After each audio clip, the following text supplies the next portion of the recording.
Shalom, Israel. This is Bishop Nathaniel. The Israelites have been scattered across the four corners of the earth, as prophesied in Deuteronomy, the 20th chapter.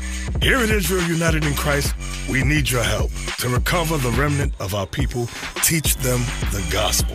Please help us, support us, and join or donate to the Booster Club today. Shalom.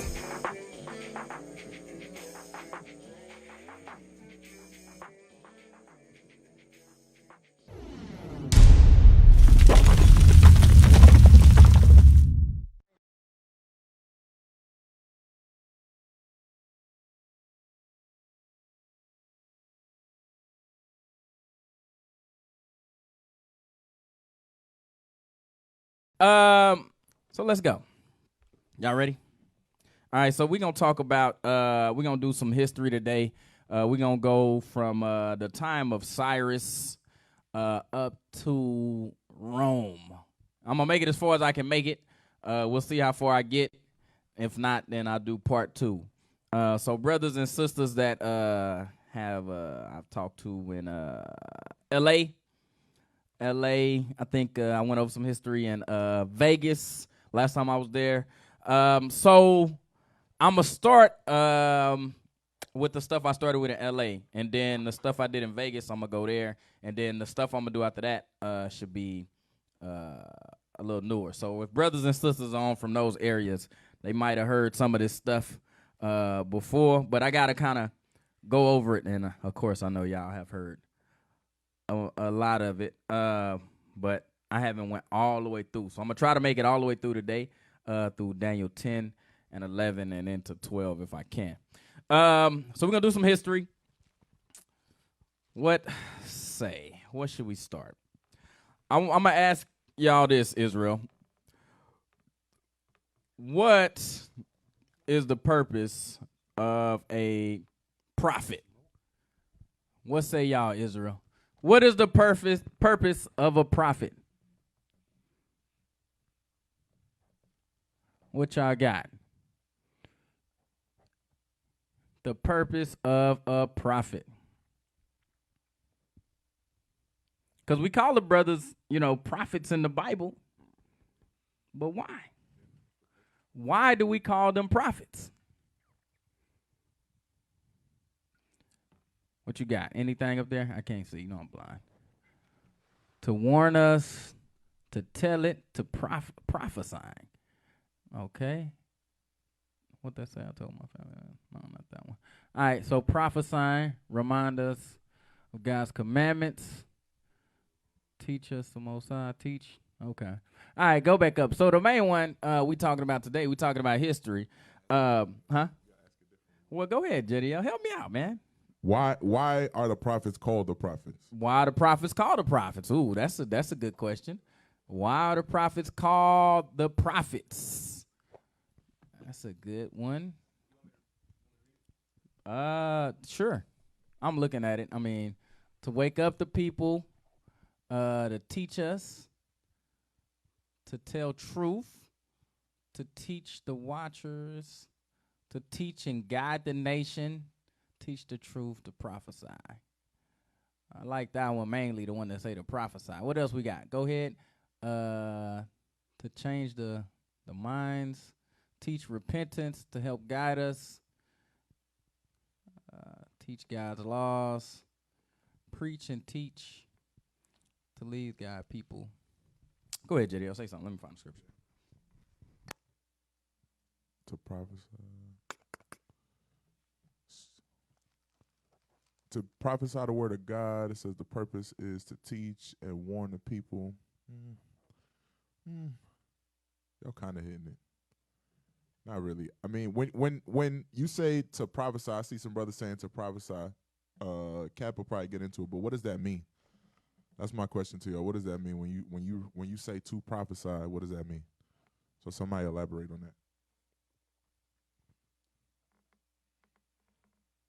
Give us information God wants us to know, to wake up the lost sheep and taking them home. Let's go to Ephesians chapter 4, verse 11. Ephesians chapter 4, verse 11. Well, help them out, JDL. They can't type it all out in one word sentences on Facebook. Help them out some. All right. I'll bother these officers over here around me and start questioning them. I know what y'all trying to say, Israel. But y'all trying to be brief, and I appreciate that. You know what I'm saying? Now I want to write a 3-page essay in the comment section, JDL. Give me a whole paragraph in there. And Yeah. You right. I appreciate that, Facebook. Yeah, they just trying to get to the point. I like that. Ephesians chapter 4. Let's start at verse 11. The book of Ephesians chapter 4 and verse 11. Yeah. And he gave some apostles, and some prophets, and some evangelists, and some pastors and teachers, for the perfecting of the saints, for the work of the ministry, for the edifying of the body of Christ. You see that? So everybody in the Bible, right, don't have the same role, right? Everybody in the body, I'll say that. Everybody in the body, because when you look at the Bible, these are prophets, right? The brothers that's talking in here, they usually laying out prophecies, right? All right, read that again, verse 11. And he gave some apostles, Yep. and some prophets, and some evangelists, and some pastors and teachers. Some pastors, some teachers. And so when you look at the body today, right, of Israel United in Christ, right, you got some brothers that's as good at being teachers. Some brothers are good at being pastors, right? When you look at pastors, that's more like support, right? They're supportive. Evangelists, right? Brothers that go out and teach on the streets, right? Apostles, those that go out, but they don't only go out, but they set up leadership. They build leadership, right? That's what apostles do, right? And some prophets, right? Some are prophets. The thing, man, the class that the bishop did this week was great, right? It was great. He lays out, I don't know if y'all know it, man, but Bishop, man, that brother Cole, man, he be saying some stuff and you'll miss it. You know what I'm saying? You'll miss it if you haven't, like, you know what I'm saying, got certain keen in on certain things that he say. You know what I'm saying? But one of my favorite classes he did was World War III, right? EU versus America. That's prophecy. When you watch that class, that is prophecy. He is prophesying. And it's crazy to see England departing from the EU, right? And it's all lining up to the thing. Go back and watch that class. I'm telling you. And you'll be like, what the hell? He laying out prophecy. And he got it all out of the scriptures. Go ahead. So what you're saying is... What I'm saying. He told you something that was going to happen when? In the future? In the future. Before it happened. I'm watching it unfold in front of my eyes right now. So that makes him a prophet. But not like, the Christian, some of us still got that Christian church where you put your hand over your head, like tomorrow you're going to get Yeah. What's the lotto numbers? Smacked me upside my 35-47. Showed me the kingdoms and all this. Nah. That's the kind of prophecy they want. Yeah, that's what Yeah. They want lotto numbers. Nah, man. Nah, that's not it. That's not it, fam. I forget the scripture though, but it's in Revelations where he go into the bottomless pit, and then it's gonna come out, and then that's the representation of the EU fighting against America. It's crazy, man. But that's one of my I love that class. But anyway, I digress. So, you got brothers, you got captains, you got officers, you got deacons, right? And they all got different purposes, right? So some brothers' purpose is to prophesy. Some brothers' purposes are to give counsel, right? Be pastors. Some brothers are to help give you guidance through life, right? That's teachers and stuff like that, right? So everybody got a different purpose, right? So what did you want to say about prophecy, JDL? Clue us in on what you want to say. Okay. Go to this real quick. Go to 1 Samuel 9:8.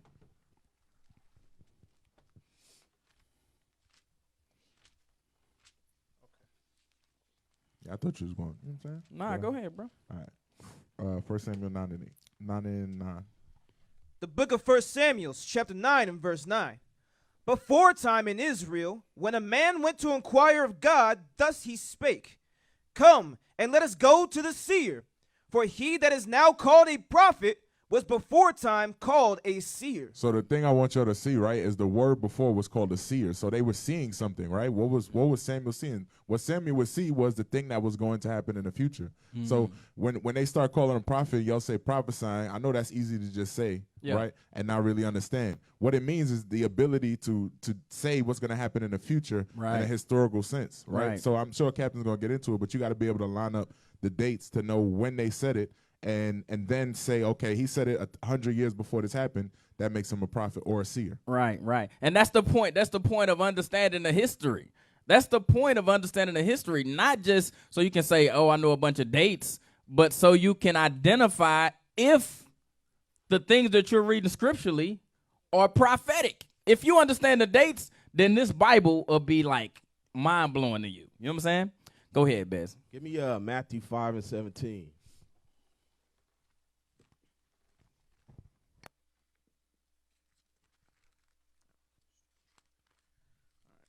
The book of Matthew, chapter 5, and verse 17. Think not that I am come to destroy the law or the prophets. So Christ said that, read it again, slow down. Think not that I am come to destroy the law. He said, think not that I came to destroy the law, read. Or the prophets. Or the prophets. What the prophets ahead of time that prophesied what was going to happen in history. Christ didn't come to go against any of those things. He went right along with everything that was prophesied. All right, y'all, here we go. All right, so we're going to go here to the book of Daniel. We're going to go into the book of Daniel, and we're going to look at prophecy. Now, before we do that, what we got to do is we got to identify Daniel, right? All right, let's go to Daniel 1:1. The book of Daniel, chapter 1, and verse 1. Yeah. In the 3rd year of the reign of Jehoiakim, king of Judah, came Nebuchadnezzar, king of Babylon, unto Jerusalem and besieged it. So what's happening, right, when you read the beginning of most books, what you'll see is that they will identify a king, and the purpose of identifying that king is to make reference to the timeline in which someone spoke. Does that make sense, Israel? So when we understand who the king was, we can identify the year in which they spoke. Now we can identify if the things that this brother says next is going to be prophecy. Read it again. In the 3rd year of the reign of Jehoiakim, king of Judah. Stop. So he said during Jehoiakim, king of Judah, go ahead. Came Nebuchadnezzar, king of Babylon. Nebuchadnezzar came in. Nebuchadnezzar came in, king of Babylon. Go ahead. Unto Jerusalem and besieged it. And besieged it. So this is when Daniel was taken into captivity. This is when Daniel was taken into captivity. So the years that represent us being besieged in Jerusalem is when, Israel? What would y'all say? When did Babylon come in to besiege Jerusalem specifically? Anybody got a clue out there?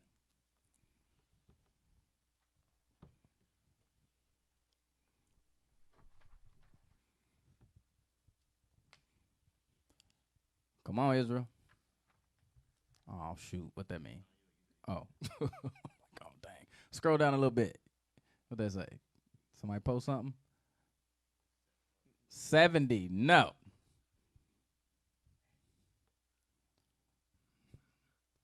Good try. But no. Come on. What more we got?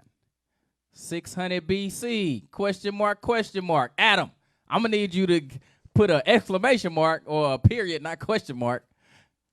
I'm going to say no because you put a question mark. 70 AD, no, Gabriella. 70 AD, no, Solomon. What they say? 14 AD. 500 BC. 1945.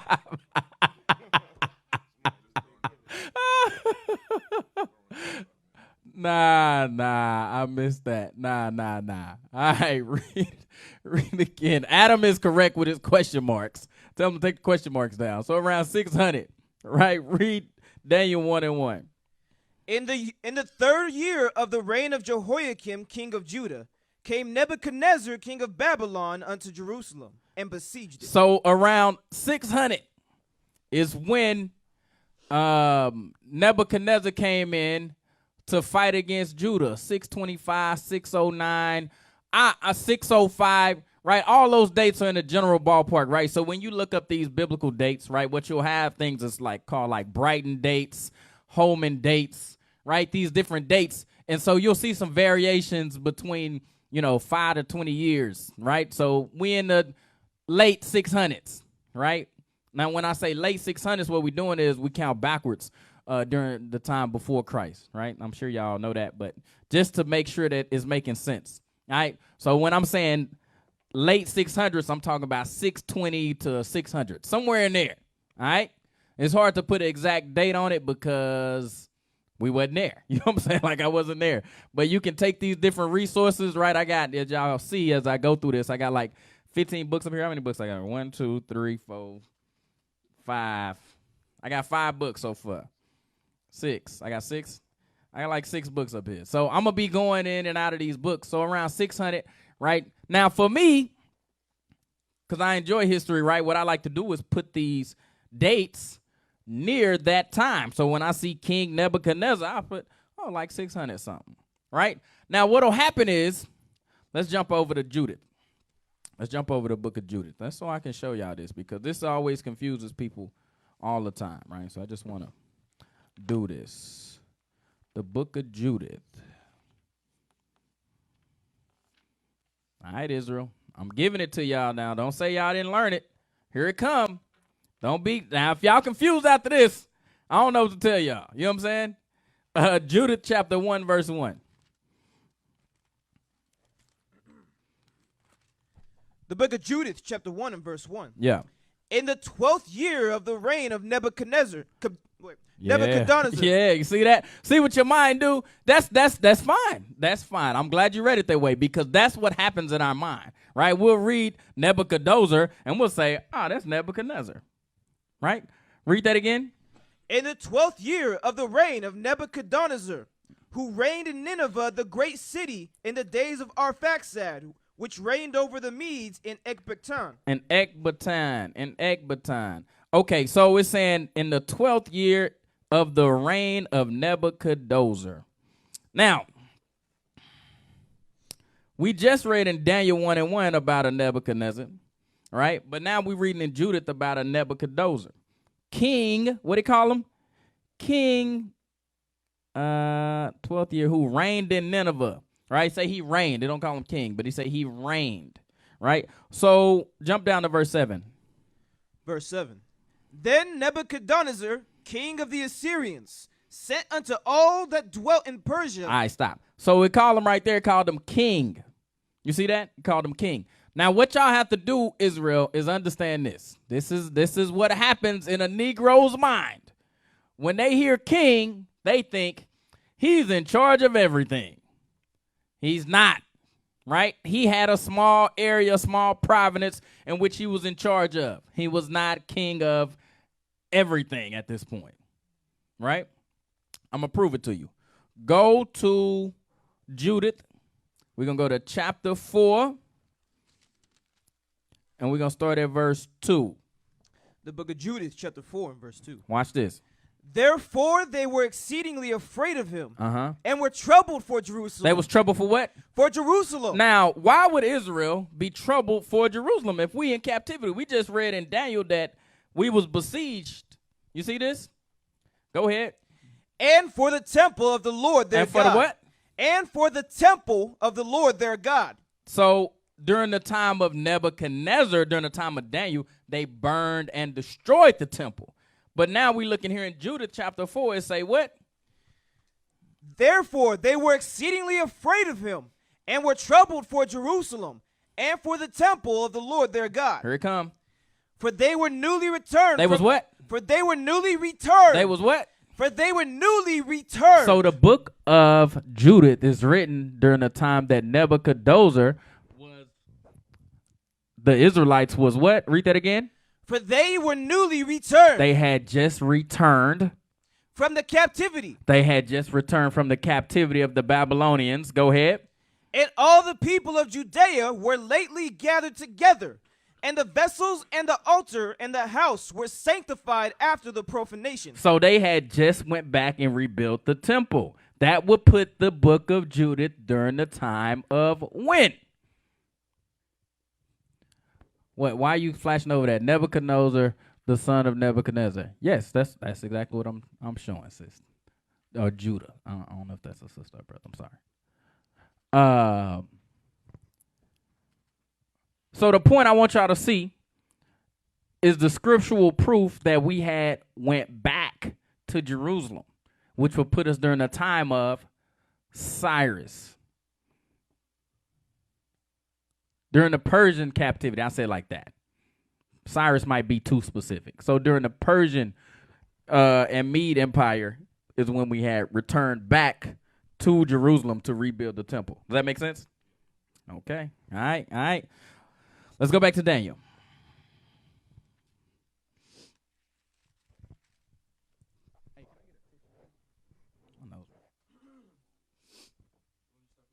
I want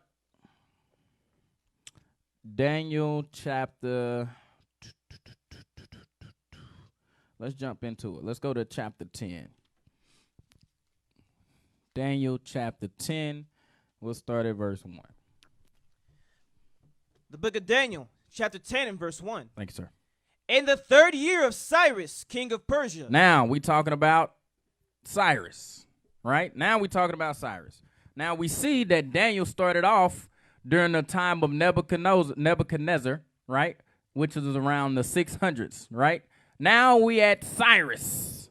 Now we are at Cyrus. Who can tell me when Cyrus came on the scene?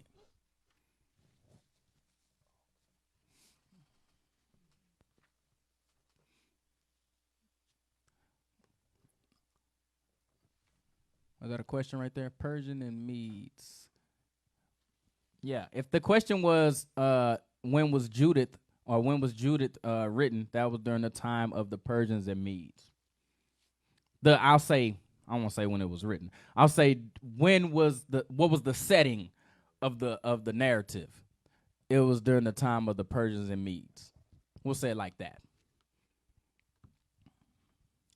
Scroll down. Anybody answer my question? When did Cyrus come on the scene? Cyrus. 536. Okay, Dara. We in there. Not bad. Around 5 in the 530-ish range, right? In the 530s. And those things, like I said, those things kind of fluctuate depending on what source you're referencing, right? So if you're referencing Brighton or Holman or whatever, you know what I'm saying? It's going to be some variations between 5 to 20 years, right? That happens, all right? Let's read again. So if I was y'all, right? Read verse 10 and 1 again. Daniel chapter 10, verse 1. Yeah. In the 3rd year of Cyrus, king of Persia. So if I was y'all, right, I would write right here above this scripture around 530. 533, whatever floats your fancy, right? 536, whatever source you want to use. Ellie, that's what I'm doing. I'm trying to go through it. That's why I'm trying. We going from Cyrus to Rome, right? I'm going to go as far as I can go. We'll see how far I can get in about 3 hours, right? But to lay out, when you say the whole timeline, you talking about the time of Adam all the way up. Like, I don't know how far you're trying to go, but I only got 3 hours. Like, it's only so long I can go. So I'm gonna try to start doing more history classes so I can start filling in those blanks. All right, D, but I got you right now. Just start with this bite, right? Take this bite. We're gonna do from Cyrus to Rome. All right? Huh? So go ahead. You're going to get a lot of it, right? Because if he going from, you just got Persian Mede. Right. Then you about to get Greece. Right? All the way up to Rome. You're going to have, right, 3 out of what, 5? Yeah. So from there, you just got to fill in the blank backwards. So I got you. I'm gonna do some of that stuff too. All right. I go back. I do some Egypt. I do some Dark Ages. I like King Richard the Lionheart, you know what I'm saying, the Ottoman Empire. We can get into all of that, but just I can only do so much in one sitting. Everybody's heads might explode. I know mine might. Yeah, this is plenty. Trust me. Like, if I get through this will be crazy. I don't know how I'm going to get through this in 3 hours. I'm going to try. You know what I'm saying? I keep saying it. You got something, Bez? I was just saying that it helps, though, just to get, like when the king ruled and stuff like that. When you study on your own, you know how to correctly place everything in there. Right, so right. This is a good, structure. Which matters in reference to prophecy. I'm about to show y'all. Which matters in reference to prophecy. Right? Because now we're talking about, read chapter 10, verse 1. In the 3rd year of Cyrus, king of Persia, a thing was revealed unto Daniel. A thing was revealed unto Daniel. Now, Daniel was telling you that he lived around 533, around 530 something. He is living. Now, he's saying that a thing was revealed to him. Come on. Whose name was called Belteshazzar. And the thing was true, but the time appointed was long. The time appointed was what? Was long. So I'm trying to go through the timeline with y'all, right? The time appointed is long, though. There's a lot of history here. We finna try to get as far as we can get. The time appointed is long. Can't hear. D can't hear. Crank it up. Oh, you can't hear the reader? Got to say it with your chest, Yasadia. Come on, man. The people want to know. Let's go. Come on, let's go. And the thing was true, but the time appointed was long. And he understood and he understood the thing and had understanding of the vision. So Daniel, he understood it kinda, right? But he needed more clarity. He said he understood it. He knew it was true. It was long though. Go ahead. In those days, I, Daniel, was mourning 3 full weeks. How long? 3 full weeks. So 3 full weeks, that's 21 days, Israel. 3 full weeks. I'm telling y'all that because it matters, right? Come on. I ate no pleasant bread, neither came flesh nor wine in my mouth. Neither did I anoint myself at all till 3 whole weeks were fulfilled. And in the 24th day of the 1st month, as I was by the side of the great river, which is Hiddekel, then I lift up mine eyes and looked, and behold, a certain man clothed in linen, whose loins were girded with fine gold of Uphaz. His body also was like the beryl, and his face as the appearance of lightning, and his eyes as lamps of fire, and his arms and his feet like in color to polished brass, and the voice of his words like the voice of a multitude. So that's Christ, right? That is Christ right there. He saw Christ. Go ahead. And I, Daniel, alone saw the vision. For the men that were with me saw not the vision, but a great quaking fell upon them, so that they fled to hide themselves. So it was this earthquake happened, and then they hid, right? Daniel by himself. Now you got to think now.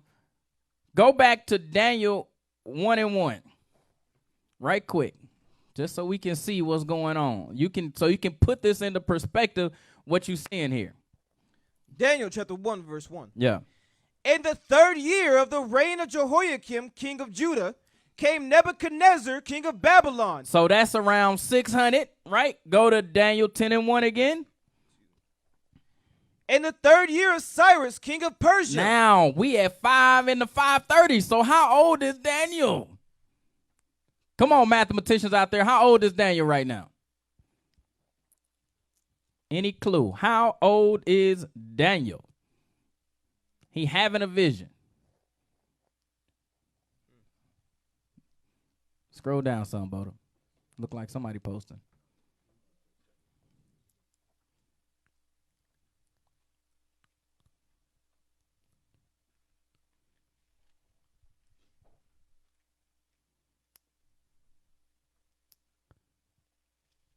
Oh, okay. Judah, Israel. I like that answer. About 85. I actually like that answer. That's not bad. That's not a bad answer. Because you got to understand, when they went and got Daniel, he had to be a young man. You know what I'm saying? And so from 600 to 533, that would put him at least 70 years, right? Plus a few more. So plus like 10 to 15. I would think that's a good estimate of his age, right? He's an older brother. He's probably in his 80s, right? That's a good guess. Let's go. So we had Daniel. Where we at? I alone saw the vision. Where he was at? 7. 10 and 7. Book of Daniel, chapter 10 and verse 7. Yeah. I, Daniel, alone saw the vision. Yep. For the men that were with me saw not the vision, but a great quaking fell upon them, so that they fled to hide themselves. Therefore I was left alone, and saw this great vision, and there remained no strength in me. There remained no what? No strength in me. Now you got to ask yourself, how much strength would be in an 80-something-year-old man anyway? You know what I'm saying? Now, he already kind of feeble, a little older, right? He's in his 80s. Go ahead. For my comeliness was turned in me into corruption, and I retained no strength. I ain't had no strength. I couldn't even stand up, Daniel said. This thing scared the hell out of me. Come on. Yet I heard the voice of his words. And when I heard the voice of his words, then was I in a deep sleep on my face, and my face toward the ground. And behold, an hand touched me, which set me upon my knees and upon the palms of my hands. Now, what's happening here is there's a transition. Now he's saying it's a hand touching him, right? He saw Christ, but now it's a hand touching him, right? Come on. And he said unto me, O Daniel, a man greatly beloved, understand the words that I speak unto thee, and stand upright. For unto thee am I now sent. And when he had spoken this word unto me, I stood trembling. So he said, I'm sent to you. This angel or somebody's talking to him saying, I'm sent to you. Come on.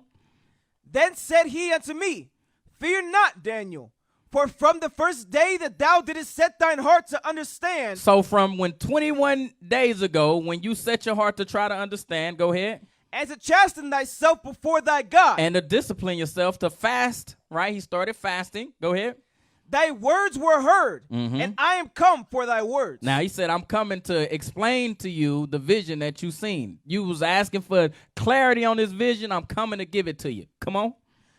But the prince of the kingdom of Persia. But the who? But the prince of the kingdom of Persia. Talking about Cyrus. Withstood me 21 days. He was dealing with Cyrus. Huh? We good? Yes, up there. We good? Okay. All right, read that again. But the prince of the kingdom of Persia withstood me 21 days. Yep. But lo, Michael, one of the chief princes, came to help me, and I remained there with the kings of Persia. So this scripture right here confuses the hell out of Negroes all the time, right? Read that again. But the prince of the kingdom of Persia withstood me 21 days. Now, I was stuck dealing with the king of Persia for 21 days. What just happened? When did he try to understand the vision? 21 days ago. Go ahead. But lo, Michael, one of the chief princes, came to help me. Now, another angel came to help him. Right? Go ahead. And I remained there with the kings of Persia. Now I am come to make thee understand what shall befall thy people in the latter days. Yeah. For yet the vision is for many days. The vision that you had, Daniel, is for many days. Go ahead. And when he had spoken such words unto me, I set my face toward the ground, and I became dumb. And behold, one like the similitude of the sons of men touched my lips. Then I opened my mouth and spake, and said unto him that stood before me, O my Lord, by the vision my sorrows are turned upon me, and I have retained no strength. For how can the servant of this my Lord talk with this my Lord? For as for me, straightway there remain no strength in me, neither is there breath left in me. So he said, I ain't had no strength, I ain't had no breath, I couldn't breathe. I'm an 85-year-old man. This vision has scared the hell out of me. I'm trying to get through this so y'all can see this. This is important. This is important in reference to the history, and I'm going to show y'all why. But right now, just bear with me. Come on. Then there came again and touched me one like the appearance of a man, and he strengthened me. Now it's saying that something came and strengthened this 85-year-old man. Read that scripture again. Then there came again and touched me. Then the angel came and touched him. What happened when it touched him? One like the appearance of a man, and he strengthened me. What happened when he touched him? And he strengthened me. Okay, now, hold on now. So the angel was able to touch this brother, and he was able to be stronger. I wonder what he was doing with the Prince of Persia. Let's see. Come on. It said, O man greatly beloved, fear not. Uh-huh. Peace be unto thee.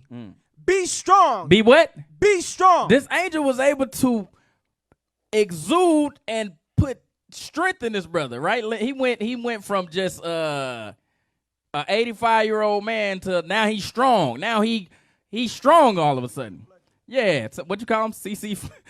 CT Fletcher, I guess. I don't know who that is. You know what I'm saying? It's a bodybuilder. That's a bodybuilder. All right, he turned Daniel into I'm trying to get y'all to understand what's going on. He turned Daniel strong, right? He went from what they call that stuff, Dragon Ball Z or whatever. He went from just like regular to like Super Saiyan. You know what I'm saying? This is what's going on with Daniel now. I need y'all to understand this. Watch, go ahead. Peace be unto thee. Be strong. Yea, be strong. Uh-huh. And when he had spoken unto me, I was strengthened and said, let my Lord speak, for thou hast strengthened me. Thou hast strengthened me. Now I'm strong. I was weak. I'm an 85-year-old man. Now I'm strong. Now I'm standing up. I'm flexing on him. Now you can speak to me. All right, I'm good. Come on. Then said he, knowest thou wherefore I come unto thee? He said, you know where I'm coming from? The angel said, you know where I'm coming from? Go ahead. And now will I return to fight. Now what I what? Now will I return to now, fight. If they was able to strengthen this 85-year-old man, he going back to fight. Come on. With the Prince of Persia. Now he fighting with the Prince of Persia. Go ahead.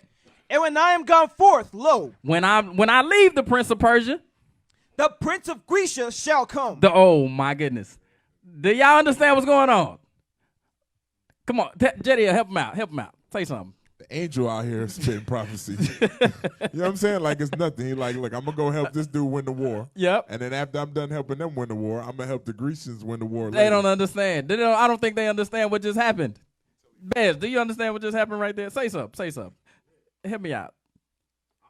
Man, the first time you had showed us this, it's just like, it's crazy. Cause Talking to the mic, please. Nah, because it's just like, I don't know, bro. I don't know. That part is crazy. That part is crazy. You need it, though. Looking at it, and then you like, did that just really just happen? That really just happened. Can an angel really do something that like that? It just did that thing. But again, when you read in Revelation and say the angels are holding back the four winds of heaven, read what we just read right here in verse 20. See that? They don't understand what they reading. Come on. Then said he, knowest thou wherefore I come unto thee? Uh-huh. And now will I return to fight with the Prince of Persia. What did these people that was able to strengthen people were able to do? They was going to fight with the king of Persia. Go ahead. And when I am gone forth, when I leave the Persians, lo, the Prince of Grecia shall come. Then the Prince of Grecia gonna come. Go ahead. But I will show thee that which is noted in the scripture of truth. He said, look, Daniel, I'm going to show you what's already noted in the scripture of truth. In the Bible. He said, look, I'm going to give you the prophecy, but you already got the notes. I already gave you what's going to happen. Go ahead. That shows you it's a lot that we don't know. No. You know what I mean? No. We're just scratching the surface. And I think about this all the time, right? You ever think about like when you pull a string on a sweater, right? And you just keep pulling. You just keep pulling. That's how I feel when I be going down this history thing. Like I pull a string and I'm just still pulling. I never really make it to the end. I'm just pulling and pulling and pulling. That's crazy, bro. Cap will say something and I'll just be like, yep, scrap that. You know what I'm saying? Gotta go back. I gotta go back. I thought I understood that. Oh, man, let me read it again. All right, read it one more time, chapter 20 and 21. I just want y'all to see what's going on. But I will show thee that which is noted in the scripture of truth. Can you scroll down a little bit for me, Bodo? Yep. Go ahead. And there is none that holdeth with me in these things, but Michael your prince. No, 20, verse 20. Verse 20. What are you reading? Oh, okay. I'm sorry, read it again. Verse 20. Yep. Then said he, knowest thou wherefore I come unto thee? He said, look, you know where I'm coming from? This is where I've been at. Come on. And now will I return to fight I got to go back. Go ahead. with the Prince of Persia. So go with the Prince of Persia. Read Daniel 10 and 1. Daniel chapter 10 and verse 1. Yeah. In the 3rd year of Cyrus. Okay, so he going to fight with Cyrus. It didn't say against. It said, read verse 20 again. Then said he, knowest thou wherefore I come unto thee? And now will I return to fight with the prince. Go ahead. The prince of Persia. Yes. And when I am gone forth. When I'm gone, when I leave the prince of Persia, when I'm not fighting on his behalf anymore. Lo, the prince of Grecia shall come. Then the Greeks gonna come. Now he just said a mouthful, Israel. Finished it. But I will show thee that which is noted in the scripture of truth. Now he said it's already noted in the scripture of truth. I want to go back. Hold on. Hold your thought. Go to Daniel chapter 9. We're going to start at verse 1.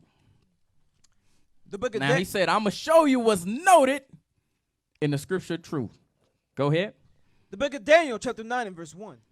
In the first year of Darius, the son of Ahasuerus, of the seed of the Medes, which was made king over the realm of the Chaldeans, in the first year of his reign. In the first year of this guy's reign, go ahead.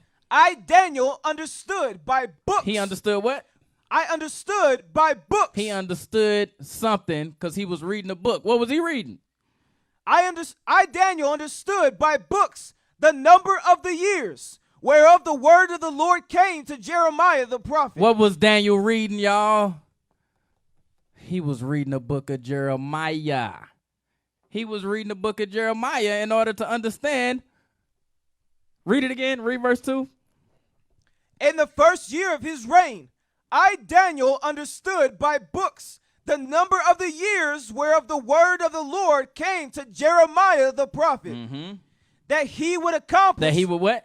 That he would accomplish. The Lord would accomplish. Go ahead. 70 years in the desolations of Jerusalem. Let's see what Daniel was talking about. So we just read, right, that at the beginning of Daniel, he was there in the 600s. Then we jump over to chapter 10. We see Cyrus, and we see that it's been about a 70-year gap. And Daniel was able to understand that by reading the book of Jeremiah. Let's go to Jeremiah chapter 25. What is this? Verse 10 I got? The book of Jeremiah, chapter 25. And we're going to start at verse, I think I want verse 10. The book of Daniel, chapter 25. Nah, start at 11. The book of Jeremiah, chapter 25 and verse 11. Yeah. And this whole land shall be a desolation. So Jerusalem shall be a desolation. And an astonishment. And these nations shall serve the king of Babylon 70 years. What did he say? And these nations shall serve the king of Babylon 70 years. Now, you got to understand when Jeremiah is writing, right? Jeremiah is writing during the time of the kings, right? These kings didn't believe nothing that Jeremiah was saying, and that's a whole different class. I'm going to try not to go down that hole. But Jeremiah was writing during the time of kings still ruling, right? Go ahead. Now, it was towards the end. Go ahead. Verse 12. And it shall come to pass when 70 years are accomplished. When 70 years have passed. That I will punish the king of Babylon. Then he going to punish the king of Babylon. How did he punish him? By Cyrus. Come on. In that nation, saith the Lord, for their iniquity and the land of the Chaldeans, and will make it perpetual desolation. He will make the land of the Chaldeans a perpetual desolation. When you look at Iraq today, that's what it's talking about. A land of perpetual desolation. Continual desolation. And throughout history, it was always a fighting block, right? It was always somebody in there fighting about something, right? So Daniel was able to understand what happened based on reading Jeremiah. Go to Jeremiah chapter 29, verse 10. The book of Daniel, chapter 20. Jeremiah. The book of Jeremiah, chapter 29 and verse 10. Yeah. For thus saith the Lord, that after 70 years be accomplished at Babylon, I will visit you and perform my good word towards you in causing you to return to this place. He said, look, Jeremiah is he giving you the prophecy. He said, y'all going to be in Babylon for 70 years, and then I'm going to let y'all come back. All right? That's all throughout Jeremiah. It's a couple more, but I'm not going to beat that horse to death. All right, let's go to, we're going to go back one more time. Let's go back to Daniel chapter 7. And I want, we'll just start at verse 1. I'm going to read kind of quickly, though. Yes, sir. Book of Daniel chapter 7 and verse 1. Yeah. In the first year of Belshazzar, king of Babylon, Daniel had a dream and visions of his head upon his bed. Mm-hmm. Then he wrote the dream and told the sum of the matters. Daniel spake and said, I saw in my vision by night, and behold, the four winds of the heavens strove upon the great sea, and four great beasts came up from the sea, diverse one from another. Yeah. The first was like a lion and had eagle's wings. I beheld till the wings thereof were plucked, and it was lifted up from the earth. Read that verse again. The first was like a lion and had eagle wings. So when you read wings, right, whenever you read wings, that's making reference to the amount of area that a specific monarchy or kingdom conquers, right? So wings is talking about the amount of coverage or the amount of area that they conquest. All right, read that. I beheld till the wings thereof were plucked. So it took the land that they had conquered. So when you're reading in Judith about him being King Nebuchadnezzar, right? But they was able to go back home, it's telling you those wings was plucked. The area that they ruled over, they didn't rule it anymore. Read on. And it was lifted up from the earth and made stand upon the feet as a man. Yep. And as a man's heart was given to it. And behold, another beast, a second like to a bear, and it raised up itself on one side, and it had 3 ribs in the mouth of it between the teeth of it. And they said thus unto it, Arise, devour much flesh. Now it's saying 3 ribs, right? Arise, devour much flesh. Go ahead. After this I beheld, and lo, another like a leopard, which had upon the back of it 4 wings of a fowl. Now this had 4 wings. So this was able to accomplish and conquer more territory, right, than the predecessors. This one had 4 wings. Go ahead. The beast had also 4 heads, and dominion was given to it. So a beast had 4 heads. All right, so we'll get back to that. All right, so I mainly want verse 5. Verse 5. Yeah. And behold, another beast, a second like to a bear, and it raised up itself on one side, and it had 3 ribs in the mouth of it between the teeth of it. And they said thus unto it, Arise, devour much flesh. All right, so this beast represents Persia, right? Go back to Daniel 10 one more time. Daniel 10, and we'll read verse 20. Daniel chapter 10 and verse 20. Yeah. Then said he, Knowest thou wherefore I come unto thee? And now will I return to fight with the prince of Persia. So these angels, right, it say Michael, right? These angels was with the king of Persia, right? Because, again, we read in the book of Jeremiah that the prophecy had to be fulfilled. In 70 years, the Babylonians had to be overthrown, right? Go ahead. Can you scroll down for me, Bo? I'm trying to see if I got any questions. Any questions on there? Let me know if it's anything. No questions. Okay. Read verse 20. And when I am gone forth, lo, the prince of Grecia shall come. So he said, when we not fighting on behalf of the Persians anymore, the prince of Grecia shall come. Let's jump to the book of Isaiah. We're going to start at chapter 44. And we'll start at verse 26. The book of Isaiah, chapter 44 and verse 26. Yeah. That confirmeth the word of his servant. He confirmed the words of his servants, like we just read. He said to Daniel, I'm going to show you what's already noted. The angel told him, I'm going to show you what's already noted. This stuff is already wrote, Daniel. Why are you confused? We already told you what's going to happen. You read it in Jeremiah. You should know what's finna happen. Go ahead. And performeth the counsel of his messengers. Yep. That saith to Jerusalem. The messengers making reference to his prophets. Go ahead. Thou shalt be inhabited. And to the cities of Judah, ye shall be built, and I will raise up the decayed places thereof. So stop. So now Isaiah is saying, thou shalt be built. Anybody know the problem with what Isaiah is saying? Come on, Israel. Anybody understand the issue with what Isaiah is saying right here? Read that scripture one more time. That confirmeth the word of his servant. He confirmed the words of his servants. Go ahead. And performeth the counsel of his messengers. That saith to Jerusalem, thou shalt be inhabited. He said, now, can you anybody understand why what Isaiah is saying sounds so crazy right now? He's saying, thou shalt be inhabited. Thou shalt be built. Anybody got a clue? Why is what Isaiah is saying right now crazy? Go ahead.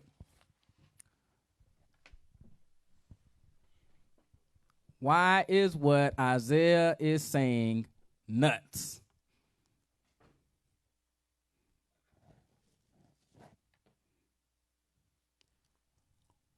Shalom, shalom, y'all. Shalom.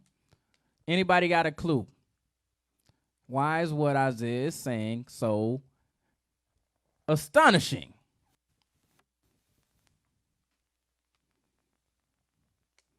No answers? Come on, Israel. Take a shot. Take a swing. Nothing. The people, what they say? Over there are not the real Jews.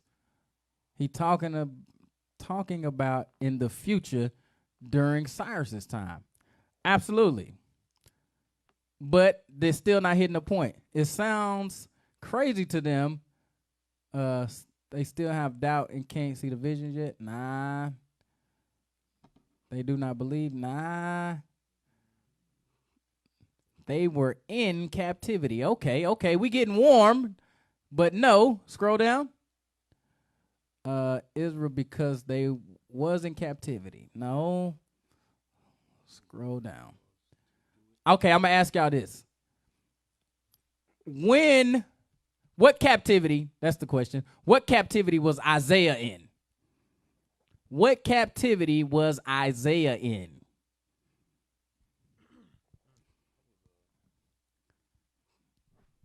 Any clue? Maybe that'll answer the question why what Isaiah is saying right now sounds crazy. What captivity was Isaiah in? We are not in the land today.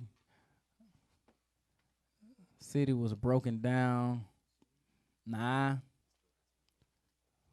With what power it will be besieged? Babylon. See, there we go. So this is what we got to do. It's 150 years before Cyrus was born. Okay? They were going to be rulers of it. Babylonian, Persian. All right. Stop. All right. Here we go. Now I'm finna answer it. All right. The question was, what captivity was Isaiah in? Isaiah was not in captivity at all. Let's go to Isaiah 1:1. I'm telling y'all this, Israel, if you want to understand when these brothers wrote, you go to chapter 1, verse 1, for the most part.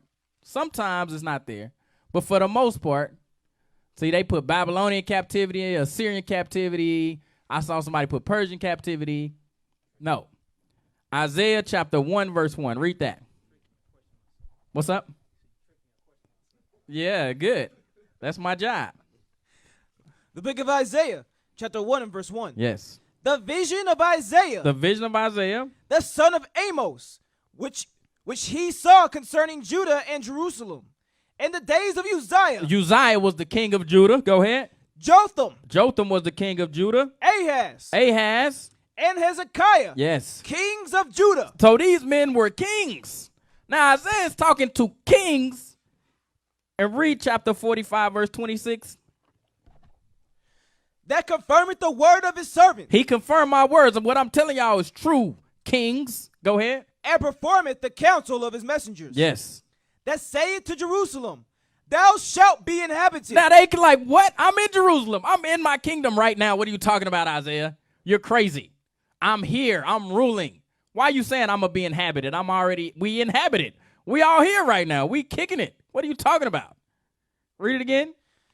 that confirmeth the word of his servants, and performeth the counsel of his messengers, that saith to Jerusalem, thou shalt be inhabited, and to the cities of Judah ye shalt be built, and I will raise up the decayed places He thereof. like the decayed places. What? Ain't nothing decayed. We just built this. We chilling.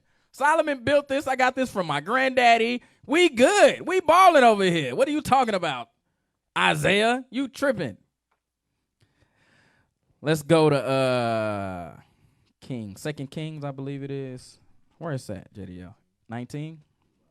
Yeah. 2 Kings chapter 19. Is it 2? Yep. 2 Kings chapter 19. We're going to read verse 2. The book of 2 Kings chapter 19 and verse 2. Yeah. We'll start at 1. Verse 1. Uh-huh. And it came to pass, when King Hezekiah heard it, that he rent his clothes and covered himself with sackcloth and went into the house of the Lord. And he sent Eliakim, which was over the household, and Shebna the scribe, and the elders of the priests, covered with sackcloth to Isaiah. Who? To Isaiah. So Hezekiah is dealing with Isaiah. Go ahead. The prophet, the son of Amos. So Isaiah is living during the time of King Hezekiah. So this would put Isaiah around the year, all right, I wrote it down, 740. Like 740 to like 698.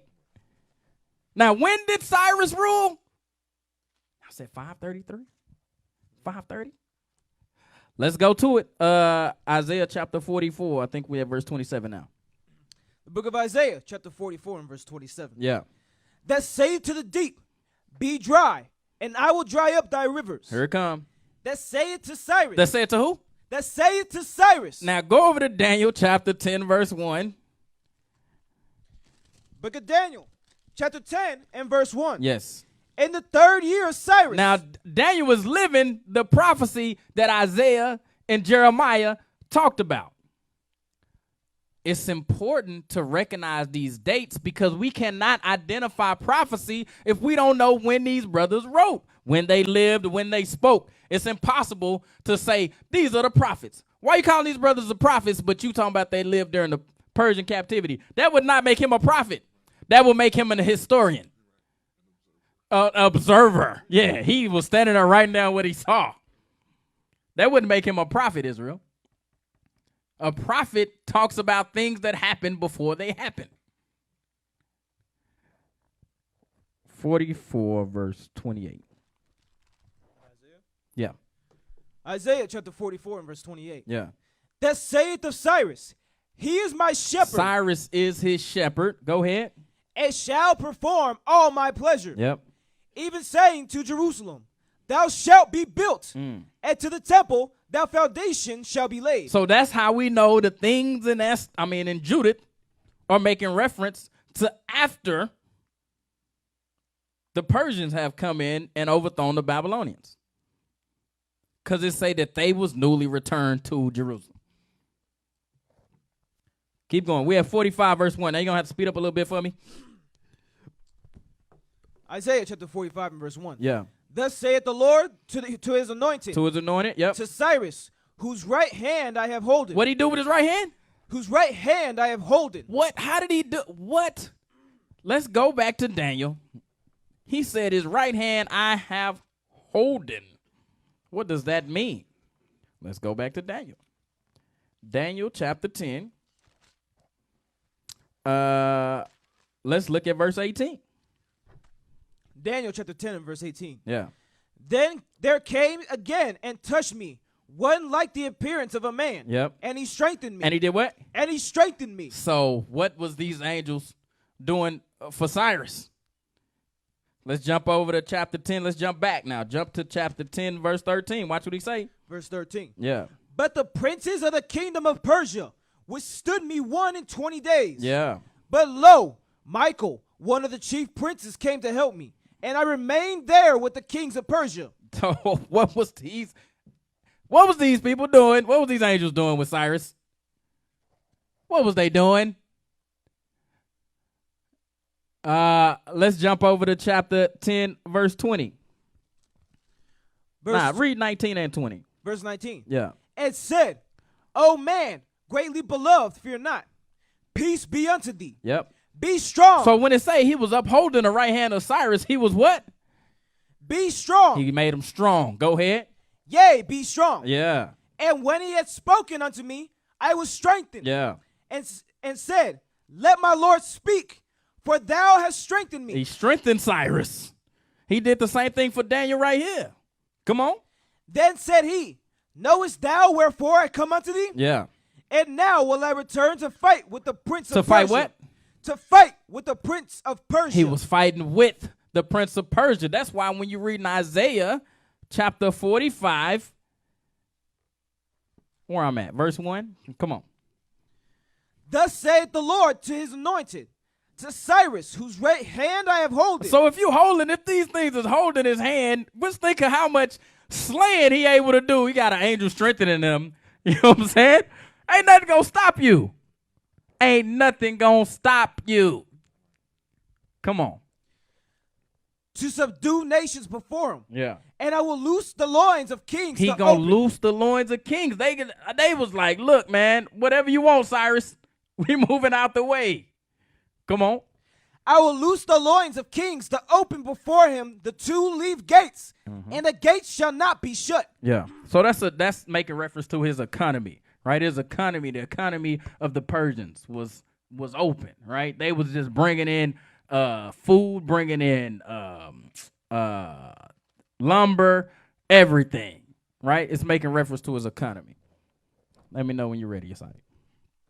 Oops. All right, I'm ready. Verse 2. Verse 2. Yeah. I will go before thee. What happened? I will go before thee. The Lord went before Cyrus. Go ahead. And make the crooked places straight. Yeah. I will break in pieces the gates of brass. Yeah. And cut in sunder the bars of iron. So you got to think, man, Cyrus strolled up to these Babylonians to take over. He get to the gate. Read that again.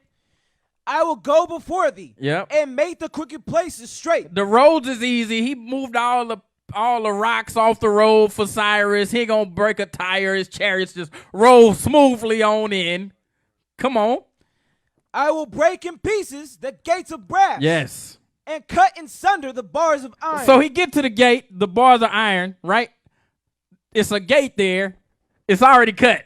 What happened? You just got to push it over. Cyrus just got to push it over. He already there. The Lord already set it up. He walk in, push it over. It's no resistance to nothing he doing because the Lord already ran before him and strengthened him. Nothing he can do. Nothing you can do when the Lord is working on your behalf like that. Come on. And I will give thee the treasures of darkness. Yeah. And hidden riches of secret places. Uh-huh. That thou mayest know that I, the Lord, which call thee by thy name. What'd he do?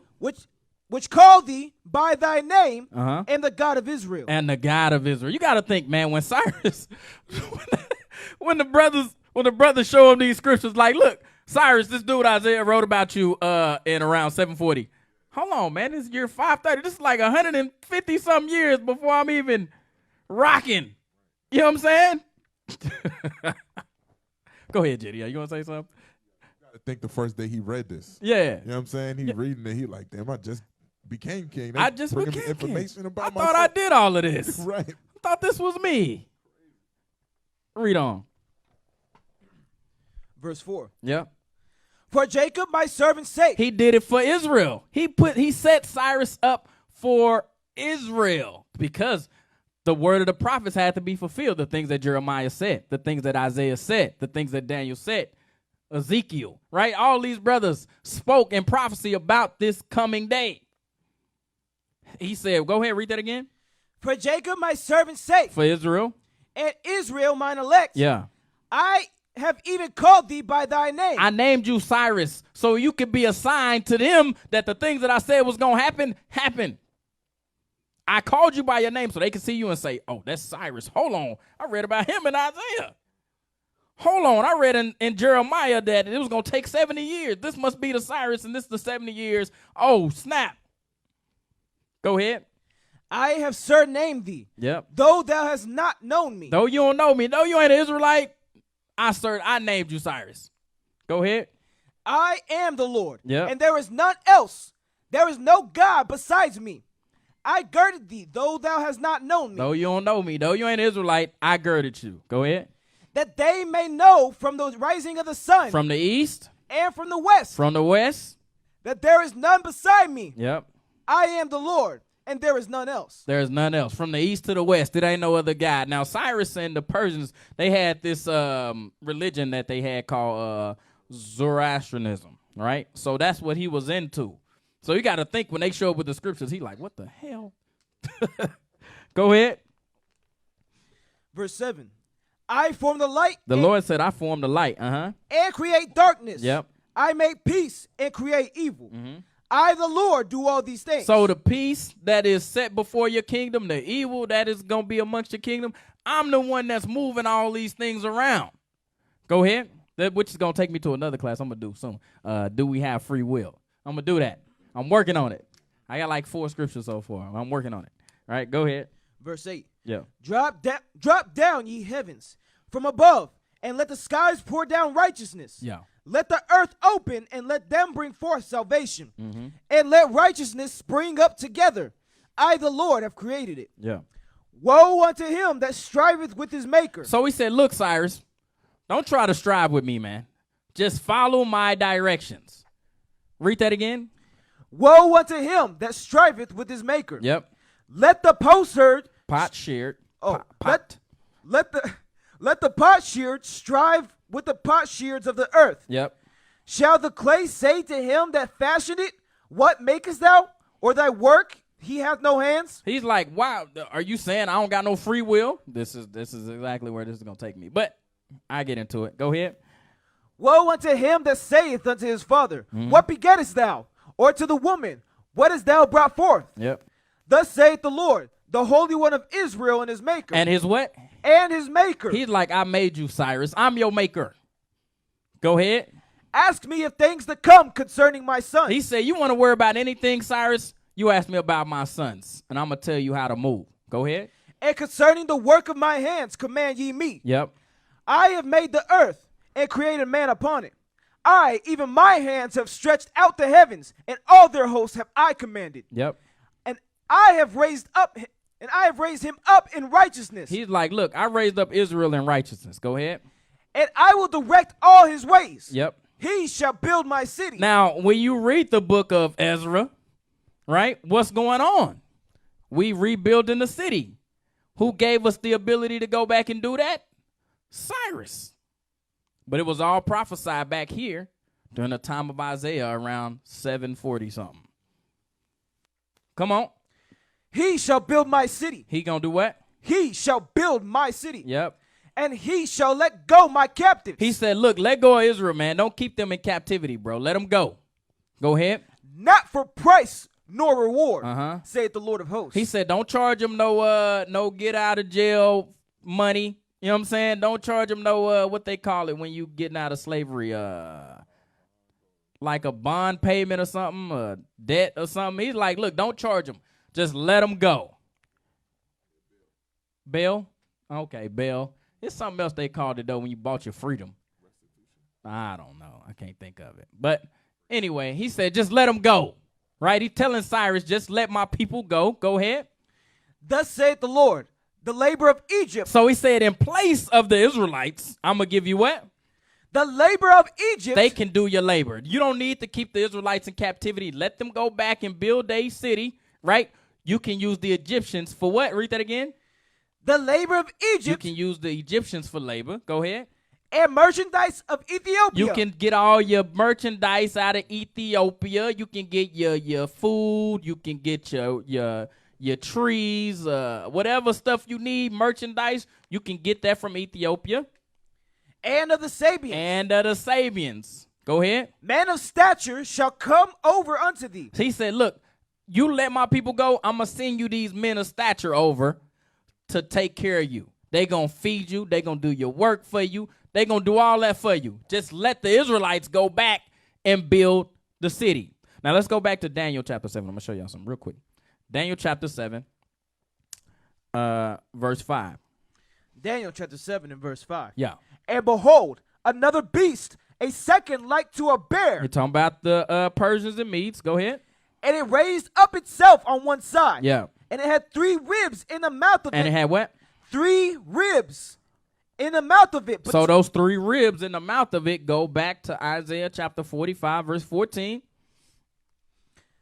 Thus saith the Lord, the labor of Egypt. Egypt, 1 rib. And merchandise of Ethiopia. 2 ribs, Ethiopia. And of the Sabians. 3 ribs, the Sabians. So Ethiopia, Egypt, and the Sabians are the 3 ribs that it's talking about. What it was able to eat off of, or what its economy ran off of, right? When you say eat, it's just making reference to the economy. That's all it's making reference to. How they was able to maintain and keep their war machine running was through these 3 nations. Anybody confused on that? Scroll down. Any questions? Anybody got any questions down there?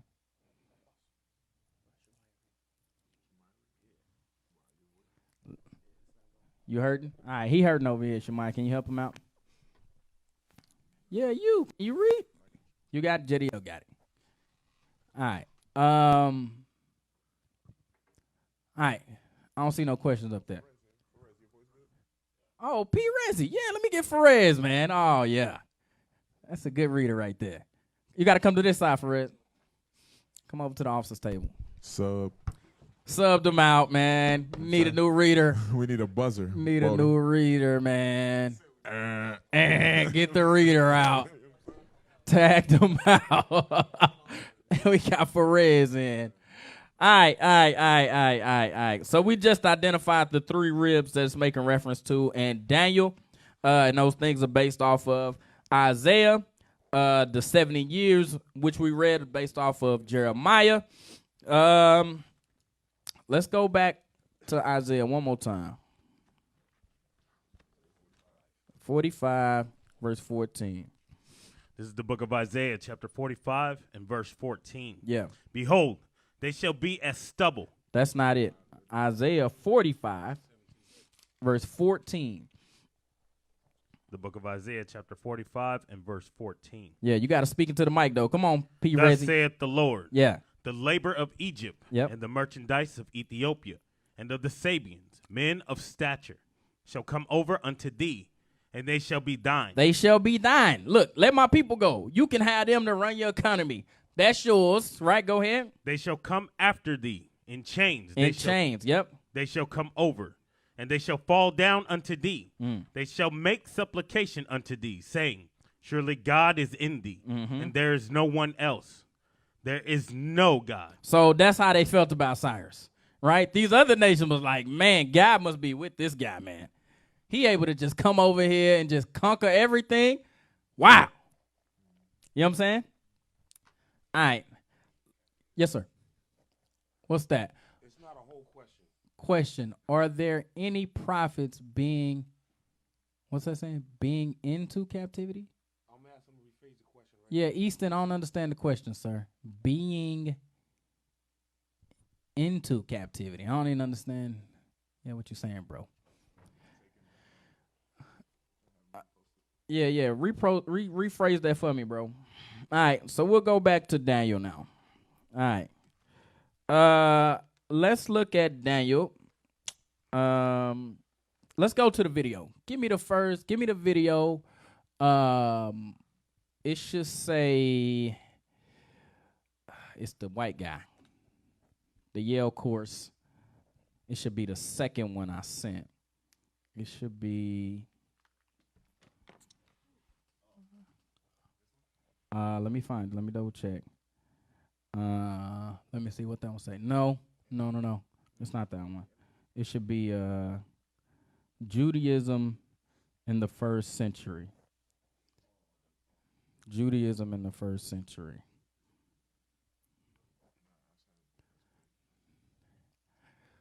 Judaism in the first century. If you go back to that guy, it should be the next video after that one. It's the same dude. He just did the second part. So what we gonna go to next is in these prestigious institutes of education they have today, right? It's religion can't one specific be professor they have is at Yale, and we're gonna show you what he's saying here about the book of Daniel right quick. That's the same one, bro. Go back to it. I'll show you. Just go back to it. Just let me see it. I don't know if I might not have sent it. I thought I did. I'm pretty sure I did though. Just go back. Yeah, just go back to the video. I'll show you. I can't see it. Oh, okay. Yeah. Okay, go to. No. I don't want none of that. I don't want that video at all. Go to the top. I'm sorry. Click on. Scroll down a little bit. Scroll down. Okay, click where it say Yale course right there. Oh no, that's good. Yeah, that one. That one's good. New Testament. Yep. Yeah, click that one. She could transmit Pause the birth of What that one say? Nah, I don't want that one. It should be all the video. So scroll down. Okay, that one. Yep, number 4. the All right, bring chronological. that one up. Pause it. Turn the volume up. Nah, I just wanted to play. I'm gonna stop it at like 1 minute and 30 seconds. Can y'all see it, Israel? Everybody, they can see it? Okay. End Hold on, of y'all the turn it Old up. Testament Hebrew Bible Go back, takes go back. place in the 6th. Okay, go ahead. The chronological end of the Old Testament Hebrew Bible takes place in the 6th century BCE. That is in the 500s BCE. I say the chronological end of the text is that because that's actually not the latest that our literature comes from.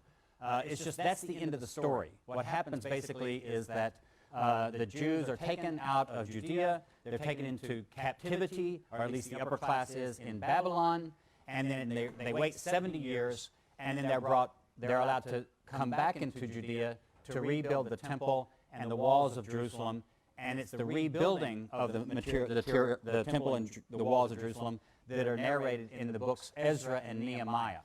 But then that's kind of where the story of the Jews, of the Israelites, ends at the end of the 6th century BCE. That's not actually the latest document. Stop. So now he's finna say the opposite of everything he just said, right? So he said it ended, they stopped writing around the 500s, right? That's what he just said, right? Now watch what he say next. Here we go. A little bit later today, the book of Daniel, which claims, of course, to be written in Babylonian captivity, but also by a guy named Daniel who lived in the 6th century. It's actually not written then. Stop. It's written around the year 1. So he said it's not actually written during the time of Cyrus and Darius. Go back a couple of seconds. Just a couple of seconds. I just want them to hear what he just said. Yeah, right there is good. 110 is good. Yeah, that's good.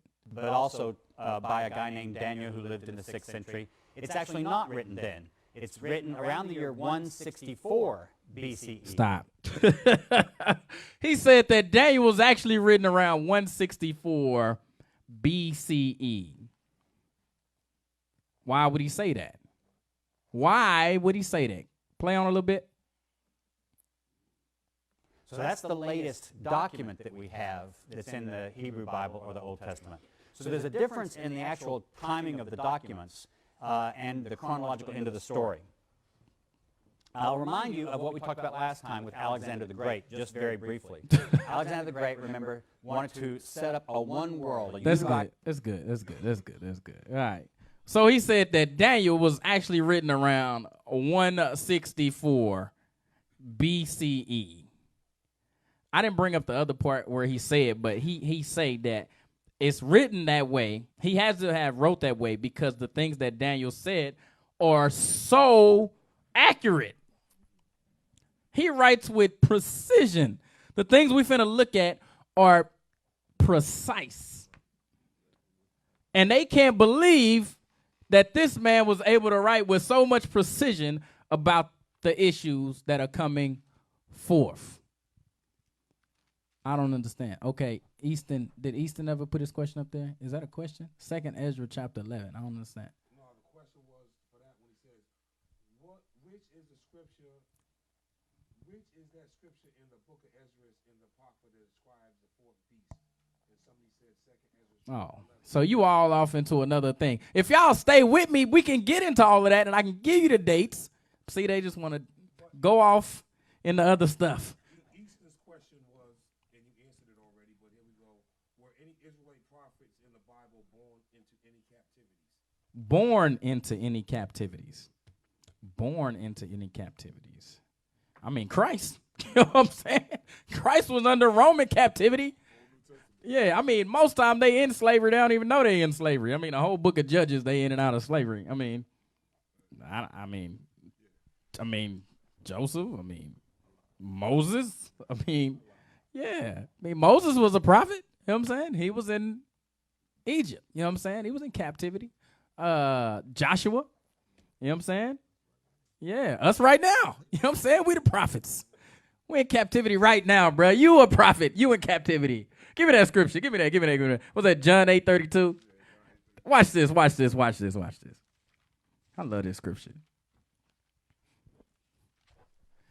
This is the book of John, chapter 8 and verse 32. I need you to make sure you loud, bro, because I don't want them to be like, they can't hear you. And ye shall know the truth, and the truth shall make you free. Now, Christ is talking to brothers and sisters. He like, look, y'all going to know the truth. The truth going to make you free. Let's see what they say. They answered him, we be Abraham's seed, and we never in bondage to any man. You didn't read that right. Read it again. We be Abraham's seed. We are Abraham's seeds. And we're never in bondage to any man. You see what they said to Christ? We ain't never been in captivity, Christ.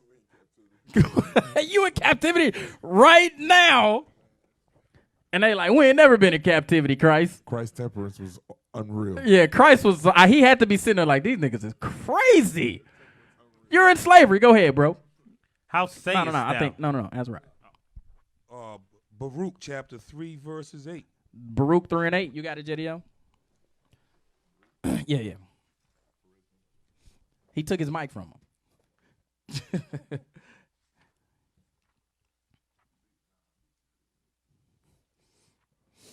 The book of Baruch, chapter 3 and verse 8.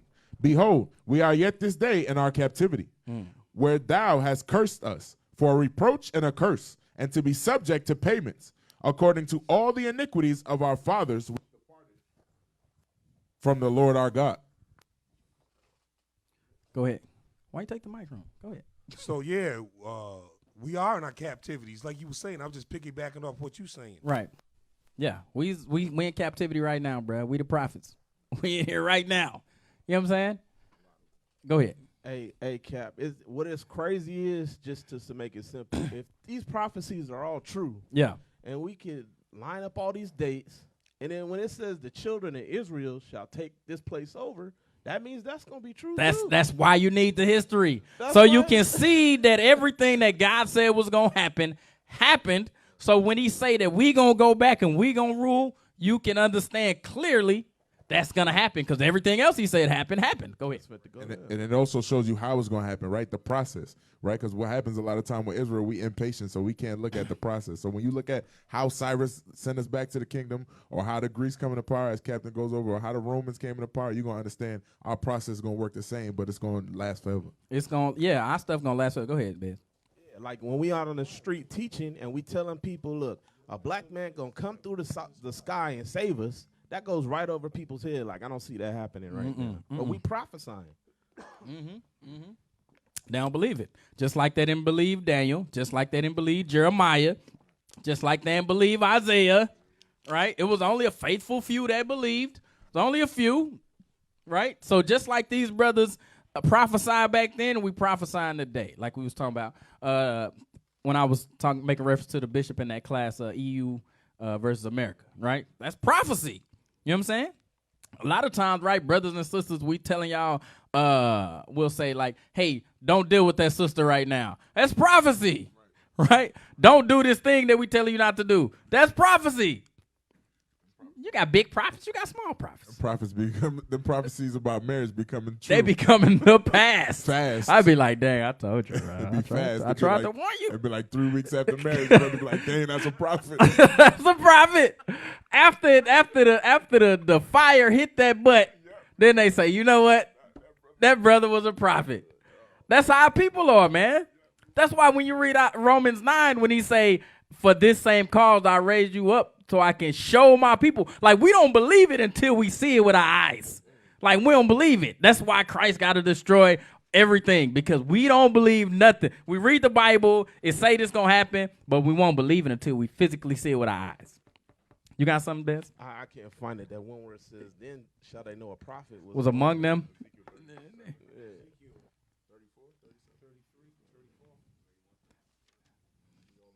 Everybody in Ezekiel, find it for best.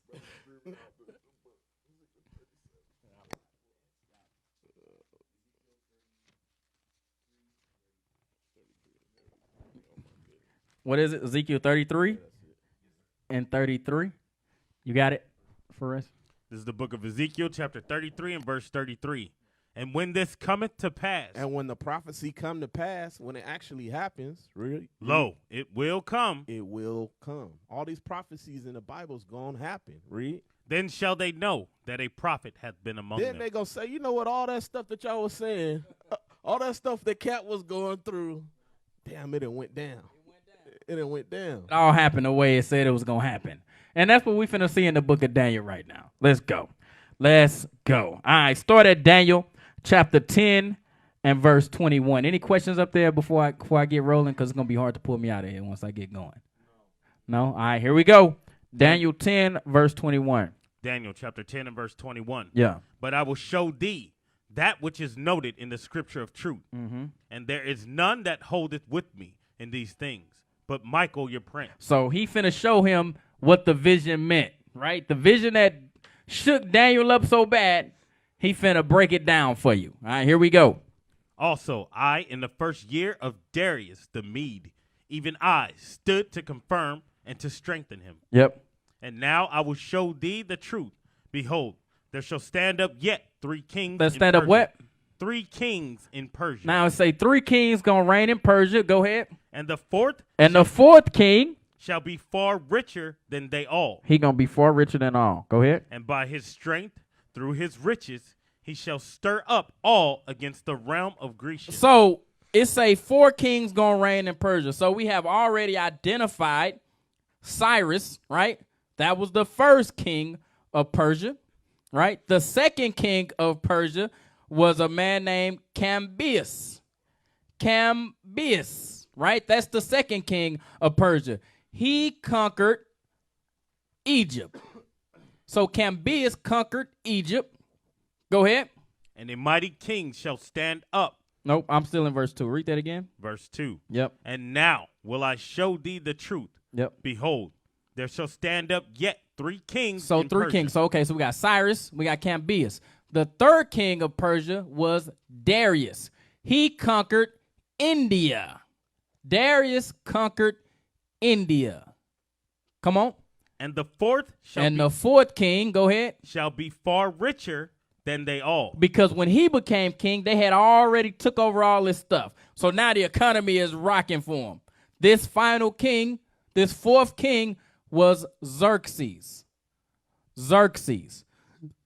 Give me the clip. Give me the clip of I want, it should be like Athens and freaking, it should be like Themistocles and somebody. Yeah, the hunchback guy. Give me the hunchback. I hold it. It's quick. Can they see it? Make sure they can see it. Make sure they can see it. Now, this is the movie 300 Rise of an Empire, the second one. This is the second one. This is 300 Rise of an Empire, right? Let me know when they can see it. Okay, here we go. Click that. Leonidas and Sparta's great sacrifice was no defeat. Stop. So it said Leonidas' sacrifice of Sparta was no defeat. So Leonidas, that was a real person. I know when you watch 300, you be like, is that real? That's real. That is the Battle of Thermopylae. The Battle of Thermopylae was Leonidas against Xerxes. So it was like 300 brothers, Spartans, and some other Greeks, right, that fought against Xerxes. right? So it was like 300 against like 5 million, pretty much. it was like pretty much a wipeout. You know what I'm saying? But they was able to withstand them for 3 days at what they call Thermopylae, the battle at Thermopylae. Go back again. Go ahead. Leonidas and Sparta's great sacrifice was no defeat. It was a beautiful victory. Watch what he say. This simple act of valor will allow us to rally each of our city-states and unite Greece. What? And do what? So Xerxes, the 4th king of Persia, what did he cause to happen? Go back. Watch what he just said. This brother's name is Themistocles, right? He was an Athenian, right? These were the Edomites. Now, Leonidas and the Spartans was what they call Phoenicians, and we'll talk about that. But watch this. Read it. Watch what he say. Come on.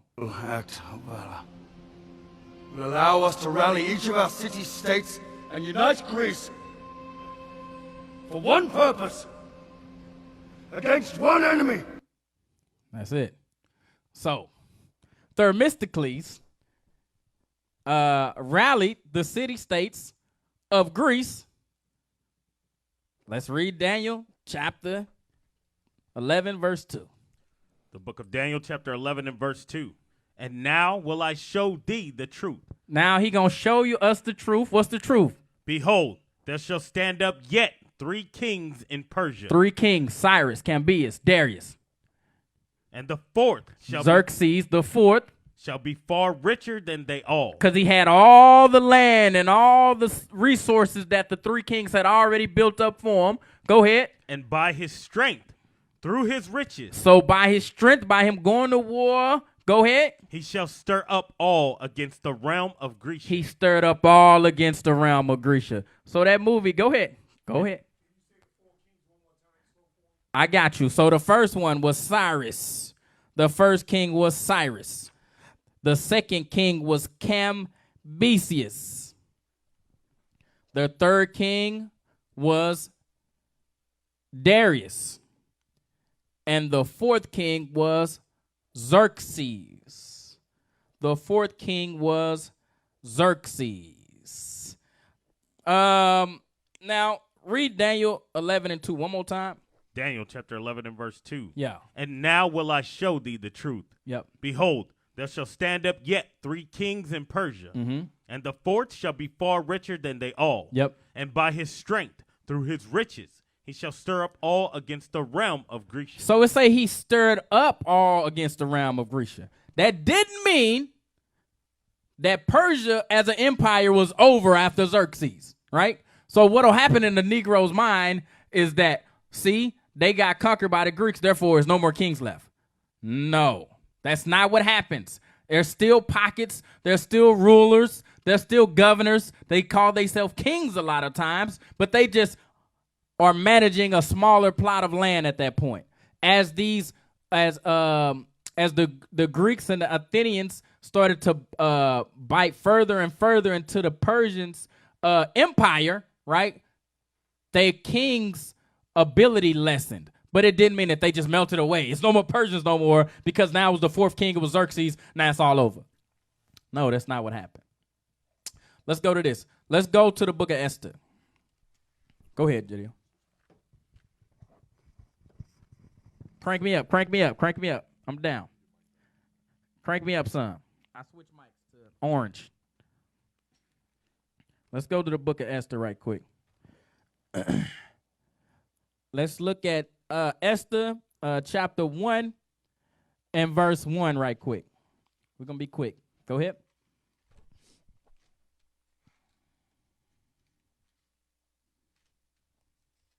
This is the book of Esther, chapter 1 and verse 1. Speak up for me. Now it came to pass in the days of Ahasuerus. So in this language, right, that's written back here, right, this is Hebrew, right, translated to Greek. There was no X's. So when you read Ahasuerus, right, you're reading about Xerxes. Watch. I'm going to show you how this is clear. Watch, go ahead. This is Ahasuerus. This is Ahasuerus. He's telling you who he is. Which reigned from India. From where? From India. From India. See that? So he's telling you this is who it is. The one that reigned over India. Now you can say, okay, well, it couldn't be Cyrus because he didn't have India. It couldn't be Cambyses. He got, because you got to understand, when Cyrus came in, right, he took Babylon, right? Cambyses came in, he took Egypt. Darius came in, he took India. When Xerxes came in, he tried to take over Greece. But he had all those other economies already rocking, so he was richer, right? Read that again. Now it came to pass in the days of Ahasuerus. This is Ahasuerus, which reigned from India. From India. Even unto Ethiopia. Even unto Ethiopia. So that's how we can pinpoint, okay, this got to be Xerxes right here, because he reigned over India. Is that clear? I hope that's clear for y'all. Let's go to 1 Maccabees chapter 1, verse 1.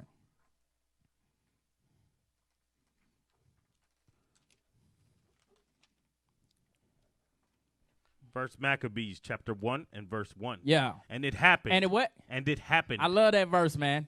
I love that verse because you got to understand, when they're writing what they're writing here in First Maccabees, and it happened, it's talking about the three kings that ruled over the Persians and the Mede, and the fourth king that stirred them up, the Grecians. It happened. Read it again. And it happened. And it happened. After that, Alexander, son of Philip. Now he talking about Alexander. I'm switching back to this one. All right, cool. Yeah. I like that one. Turn that on. It happened. Read it one more time. And it happened. It happened. What's the it? Xerxes, Cyrus, Darius, all the things that Daniel wrote about, all the things that Isaiah wrote about, all the things that Jeremiah wrote about. Go ahead, read it again. And it happened. And it happened. All the stuff that the prophet said was going to happen, they happened. And it happened. Come on. After that, Alexander, son of Philip, the Macedonian, who came out of the land of Chetam, had smitten Darius, king of the Persians, and Medes. So stop. So let's go back to Daniel chapter 11 again, and we'll read verse 2.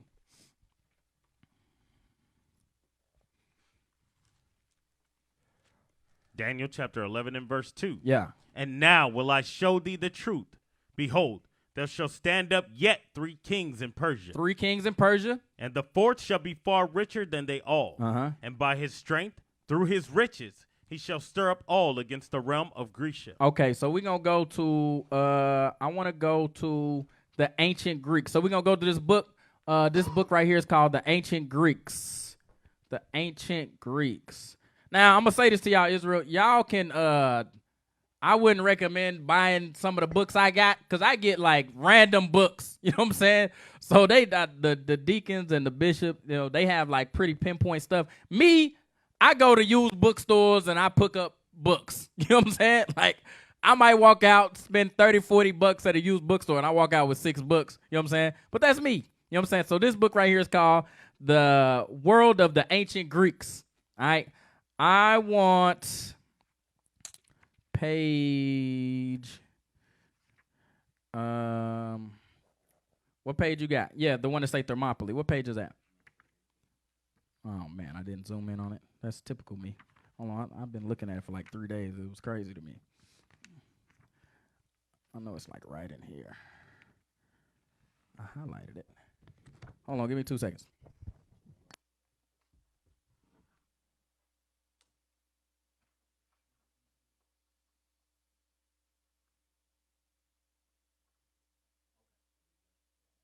All right, so this is page 110 in this book.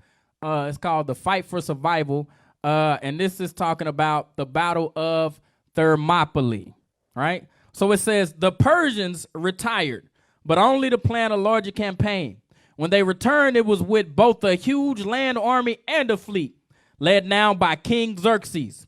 The two moved together along the coast of northern Greece, unchecked until they reached the mountain barrier between Thessaly and Phocis, here at Thermopylae. The narrow pass between the mountains and the sea was blocked by several hundred Greeks led by the Spartans. For several days, the Greek line held against much greater but ineffective numbers until a traitor showed the Persians a way through the mountain. Characteristically, the Spartans sent their Greek allies away and stayed themselves to fight to the death. So that movie 300, it's not 100% accurate, right? But it's making reference to the Battle of Thermopylae, right? So when you're reading in Daniel chapter 11 and verse 2 again. Daniel chapter 11 and verse 2. Yeah. And now will I show thee the truth. Behold, there shall stand up yet 3 kings in Persia. Yep. And the fourth shall be far richer than they all. And by his strength, through his riches, he shall stir up all against the realm of Grecia. He going to stir up all against the realm of Grecia. So that's talking about it started here with Thermopylae, right? Against the Greeks. And I got one more thing I want to show y'all out of this book. Did I send you that? Did I send you the other picture out of here? Do it say what page that is? 180?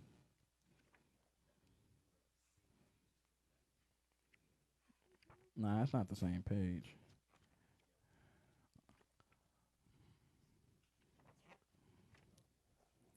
What page was I on?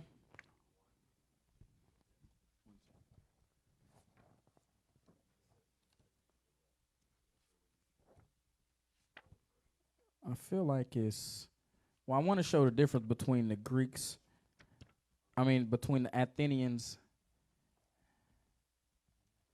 Was it this one? Marathon. I can't find it. Man, I know I wanted it to. It was like a small area that was showing the difference between the Greeks and the Athenians. I might not have sent it because it was in my mind, but sometimes my head be going faster than my brain. Yeah, just to show the difference. So it was a difference between the Athenians, the Athenian Greeks, and the Spartan Greeks, right? We'll go to Hellenica. So this book right here, this is a Hellenica, right? So I just want to show y'all the difference between the Greeks of Athens and the Greeks of Sparta. All right. It should be like the one with the map and all that. Okay, yeah. So the Spartans were what they call Phoenicians. Phoenicians, right? It should be page 33. So the page before that one. It should say the history of Phoenicia. The Spartans were Phoenician.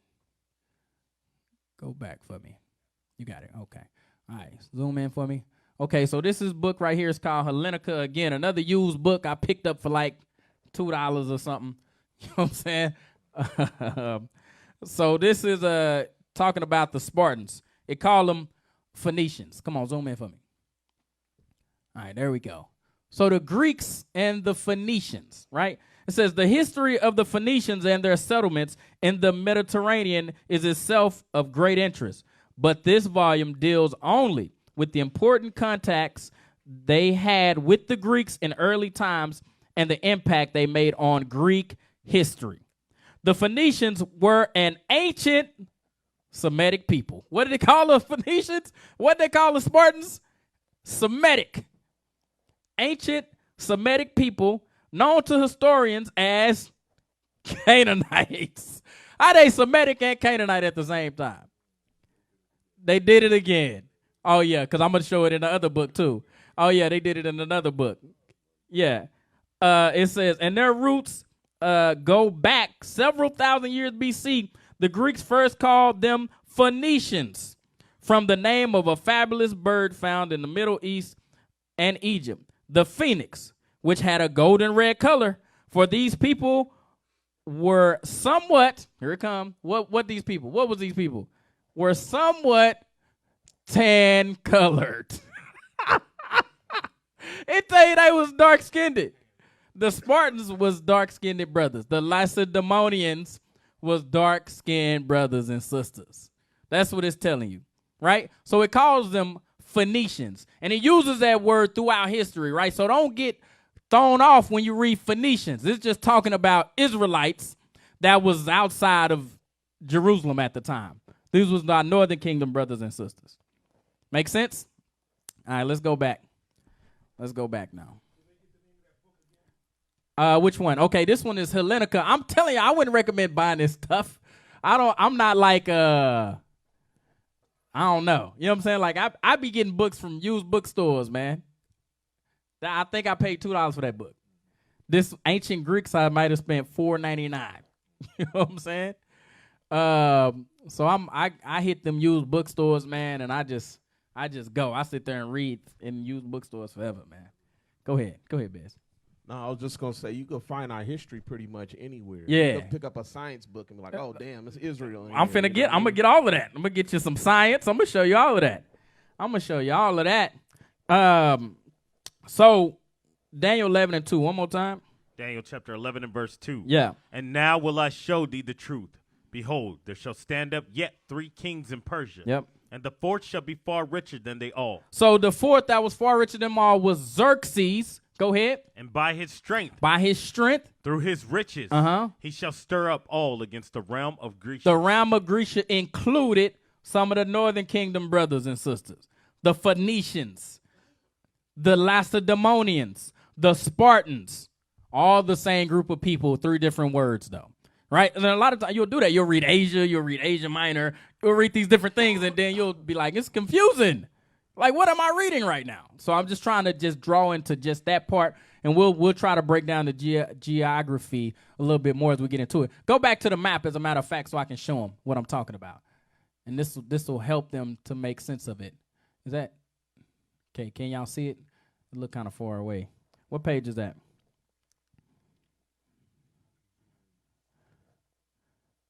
What page is that there?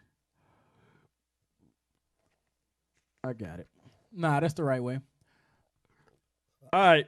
So if you can move your mouse. All right. So Sparta, right? If you scroll over to where the yellow is right there, in the middle, kind of in the middle, right there, that island right there in the middle, that's Sparta, right? Down towards the south is Sparta, right? Go down a little bit to the left a little bit. See that blue area?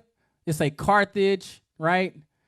Italy, right? That's Phoenician, right? So on another map, man, I didn't think I sent it in, but it show you that Sparta was Phoenician. Dang it, I should have sent that map. I don't think I sent that one. Nah. Go over to the map. Just stay on the map. Go over to the right now. To the right. Down. See over there near Jerusalem? Over there in the kind of the Fertile Crescent area? Nope, to the right. To the right is Jerusalem. Far over. It's blue. There you go. See that blue area right there? North of Jerusalem, right? They call that Phoenicia as well. So when you read Phoenicia, you got to understand, it's talking about all this area north of Jerusalem, the areas in Sparta, right? Some areas in Italy, some areas over in North Africa, right? That's all Phoenician. They called all that Phoenician, meaning that it was Israelites there that was amongst the Greeks that had Semitic languages. They didn't look like everybody else. They called them Phoenician because they look different. So when you read in Daniel 11 and 2, right, that's making reference to the Battle of Thermopylae against the Spartans, also against the Athenians, right? The Athenians is who they go in and conquer next, right? And once they fight against the Athenians, that dude that I just showed, his name is Themistocles. They fought against him, and he started to unite Sparta. He started to unite the rest of the Greek city-states, Macedonia. He started to unite them together because they was all trying to fight against the Persians. Like, man, these Persians trying to come take our stuff. You know what I'm saying? They had already conquered Egypt. They had already conquered India. They had already conquered Babylon. So Greece was next. Go ahead. You named 2 Greeks. One was Athens, and what was the other? Okay, so you got to understand, at this point, right, that we reading here in Daniel 11 and 2, right, I'll say it like this. Greece was more of an idea than a thing at this time. You know what I'm saying? Go ahead. It was a combination of what they would call city-states. City-states, right. So it wasn't. It would be like Los Angeles, San Diego, Northern Cali, and Central Cali. Right. All of these were individual city-states that governed themselves. They governed weren't themselves. combined. They didn't. They hadn't combined themselves yet. So once Xerxes came in, they say, you know what? Now we're gonna unite ourselves under the name of Greece. But at this point, they was all individuals. The Spartans went out there and fought them by themselves. Then the Athenians went out and tried to fight them by themselves. And then they say, you know what? We got to all join together to fight against these Persians. That's what's happening. Read 11 and 2 one more time. We're going to move on. Daniel chapter 11 and verse 2. Yeah. And now will I show thee the truth. Behold, there shall stand up yet 3 kings in Persia. Yeah. And the fourth shall be far richer than they all. And by his strength, through his riches, he shall stir up all against the realm of Grecia. So he stirred up all against the realm of Grecia. So that's a realm right there. It was all type of city-states. They said, let's join together now to fight against the Persians. Come on.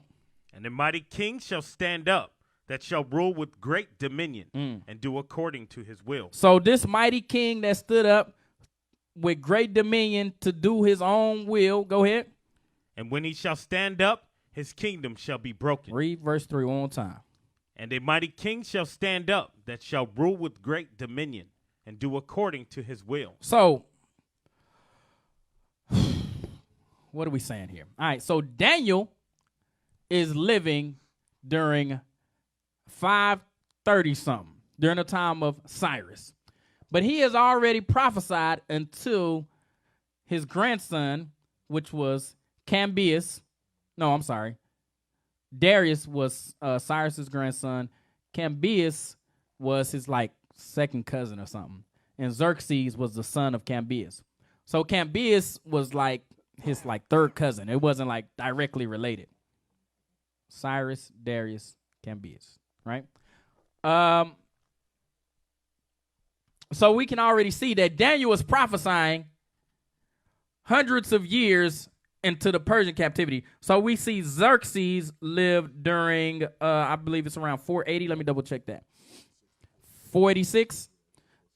All right, so around 486. Daniel wrote this at 530-something. We already 100 years into the Persian Empire, and Daniel was talking about what's happening. Again, the importance of understanding when Daniel wrote things, when Daniel said things, is so you can identify, is this a prophet? Or is this a historian? The people that we seen on the Yale course were saying, he's a historian. He's just writing down stuff that already happened. But I'm going to show you that can't be the case. Because he go all the way to Rome. If he wrote it at 164, 165, how did he talk about Rome? But that's what they want to. That's what they want to make you believe. But that's what I'm saying. He a prophet.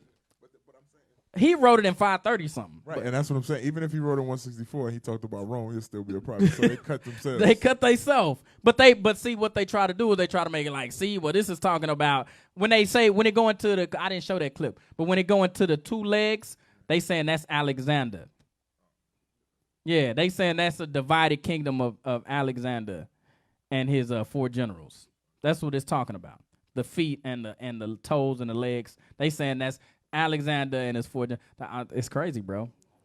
Yeah. That's Yale, man. They false prophets, bro. They give you some history, but then they'll stop. They say, you know what? This can't be history. I mean, this can't be prophecy. This is history. Go to that. Go to Wisdom of Solomon. Watch this. I'm going to show y'all. Wisdom of Solomon.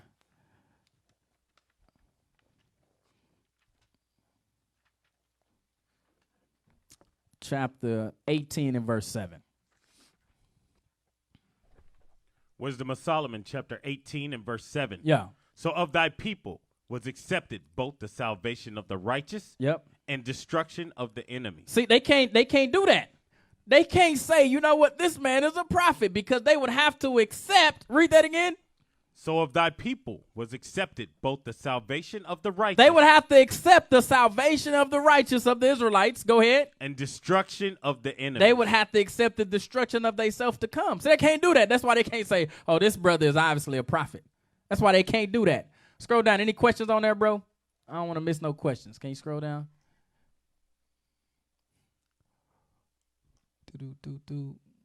Any questions? Yes. The Spartans was Northern Kingdom. They called them Phoenicians. Yes. Yes. I wanted to touch that too. When you look at Second Kings and things like that, understand, right? We understand during the time of I'm going to say Second Kings, but Nehemiah and Ezra, right? It was some Northern Kingdom brothers and sisters left on this side. So I know we say, oh, during the time of Cyrus, they came over to this side of the world. Not all of them. Some stayed and was called Phoenicians, right? Some stayed and was called Phoenicians, okay? Where I'm at. Verse 3. Daniel 11 and 3. Daniel chapter 11 and verse 3. Yeah. And a mighty king shall stand up that shall rule with great dominion and do according to his will. And do according to his will. So this great king that stood up to do according to his will. Let's go to, you got your Zondervan on you? I ain't even put it in there. Somebody got the Zondervan? Let's hit the Zondervan right quick, y'all. I'm going to hit this out the Zondervan just so y'all can see this. Nobody brought this? You got yours? Let me see. Can you let me see that one? All right, y'all. I'm sorry I didn't send this one in. So this is out the Zondervan Bible Dictionary. We're going to look up Alexander. Look up Alexander in the Zondervan. Watch this. All righty. Alexander. If I can find it. Alexandria. Alexander. So it's under Alexander the Great. I'm not going to call him that, but that's what it say here. All right. Alexander. It says, son of Philip, king of Macedon and Olympus, and Ephid prince, born 356 BC, although not named in the Bible. Now I say that Alexander is not named in the Bible.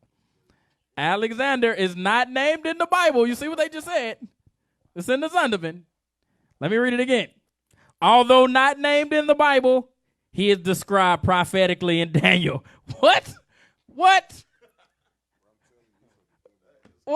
Right, y'all reading comprehension is fundamental. Man. Reading comprehension. We got to read and comprehend the words that they try to take to you. He ain't mentioned in the Bible, but he is mentioned in the Bible. That don't even make no sense. Although not named in the Bible, he is described prophetically in Daniel, the he-goat from the west. With a notable horn between his eyes, he came against the ram with two horns, which was standing before the river, defeated the ram and became very great until a great horn was broken, and four notable ones came up from it. Here it comes. This is the part right here. The prophecy identifies the ram as the king of Media and Persia, the goat as the king of Greece. The great horn became the first king. When he fell, four kings arose in his place. Watch what it say. The historical fulfillment is striking. They like the words that Daniel wrote are amazingly accurate. The historical fulfillment is striking. Alexander led the Greek armies across Hell's Point into Asia Minor in 334 BC and defeated the Persian forces at the river Gransius. That's enough. So that's in your Zondervan Bible Dictionary under Alexander the Great. So let's read Daniel chapter 11 and verse 3. And so what you'll see is when you look at Daniel chapter 7, it's an overview, right? But Daniel chapter 11 is very specific. I went here. The bishop has went through Daniel 7 a few times. So Daniel 11 is very specific. All right, come on. Daniel chapter 11 and verse 3. Yeah. And a mighty king shall stand up that shall rule with great dominion and do according to his will. So it's talking about Alexander. Alexander stood up, right? And this was in the year what? What year is this, Israel?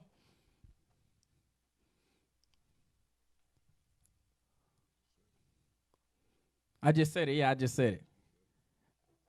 I just said it, so should I just say it again? All right, it was like 333-ish. So Daniel is now, how many years into this prophecy are we? Goodness gracious. Over 200 years, Daniel done went into detail onto what's going to happen. But it's going to get better. Oh, the plot is going to thicken, Israel. It is going to thicken.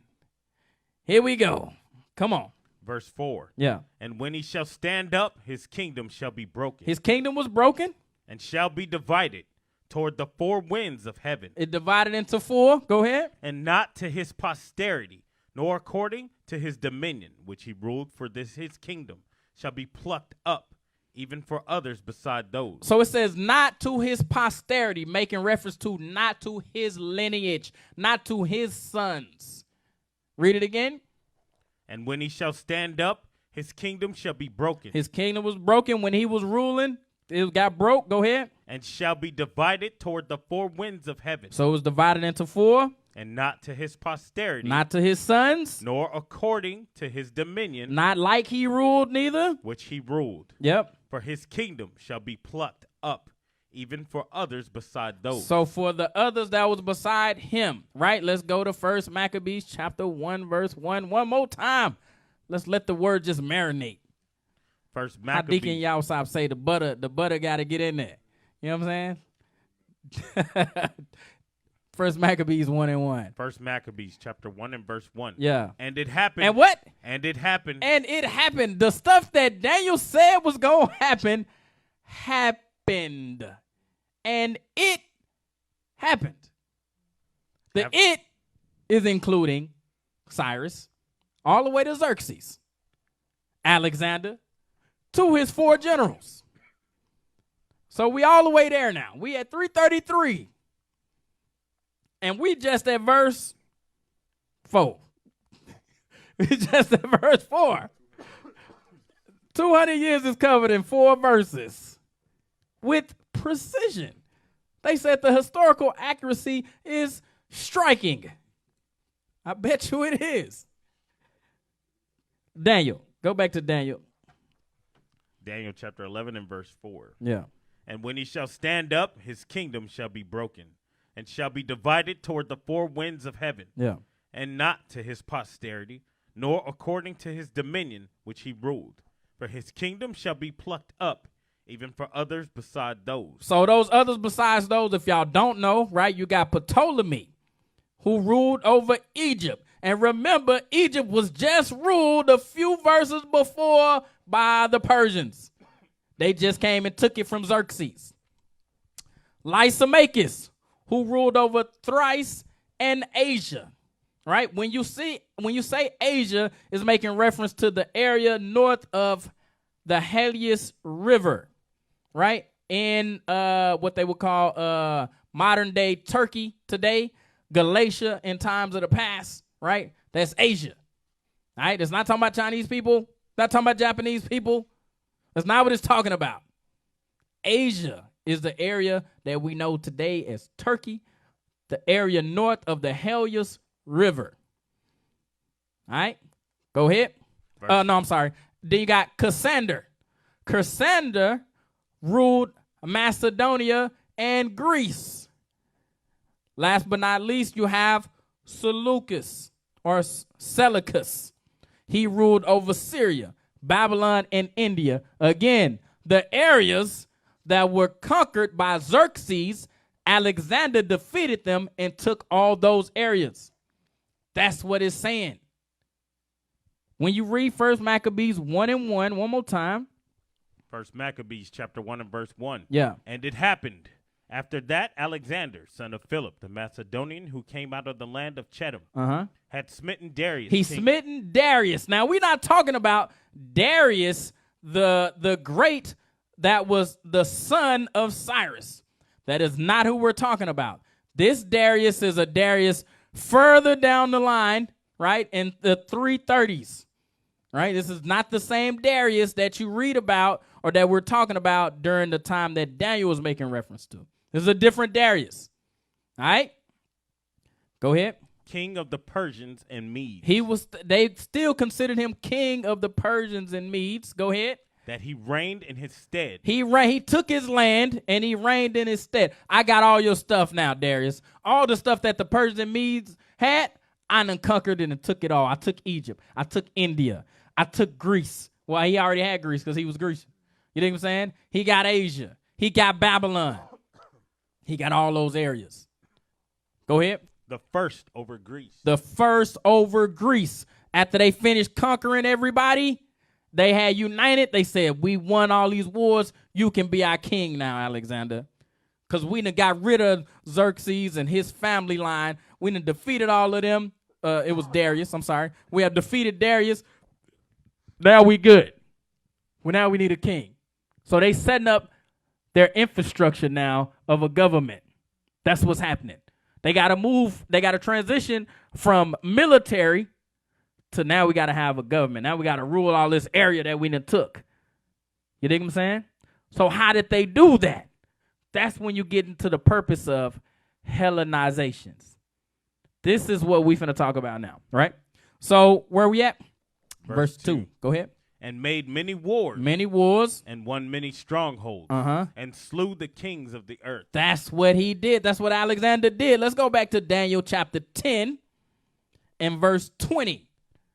Watch what he say. Remember what the angel said to Daniel.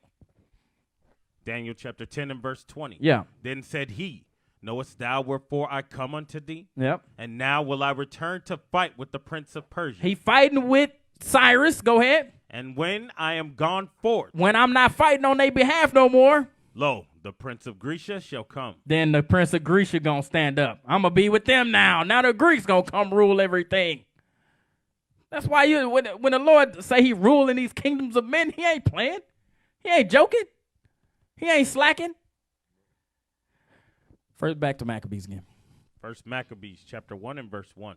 Nah, verse 2. Verse 2. Yeah. And made many wars and won many strongholds and slew the kings of the earth. And went through to the ends of the earth and took spoils of many nations. Speak up for me. And went through to the ends of the earth and took spoils of many nations. Yep. And so much that the earth was quiet before him, whereupon he was exalted, and his heart was lifted up. Yep. And he gathered a mighty strong host and ruled over countries and nations and kings who became tributaries unto him. So see that part right there? Say he ruled over nations and kings. Meaning what? He was the king over kings. It was other kings that was still on the planet. It was other kings still there. So when you read about King Philip and Perseus, when you read about Darius or Xerxes or the king of this or king of that during that same time frame, it don't mean that it wasn't other kings around. It was other kings around, but Alexander was the head man in charge over all the kings. You think what I'm saying? Is that a question? Ralph Roper? I don't know. Okay, all right. Let's go. Let's finish this. Verse 5. Yeah. And after these things he fell sick and perceived that he should die. Yep. Wherefore he called his servants, such as were honorable and had been brought up with him from So his he youth. called the kings, the generals, his generals that had been brought up with him. Go ahead.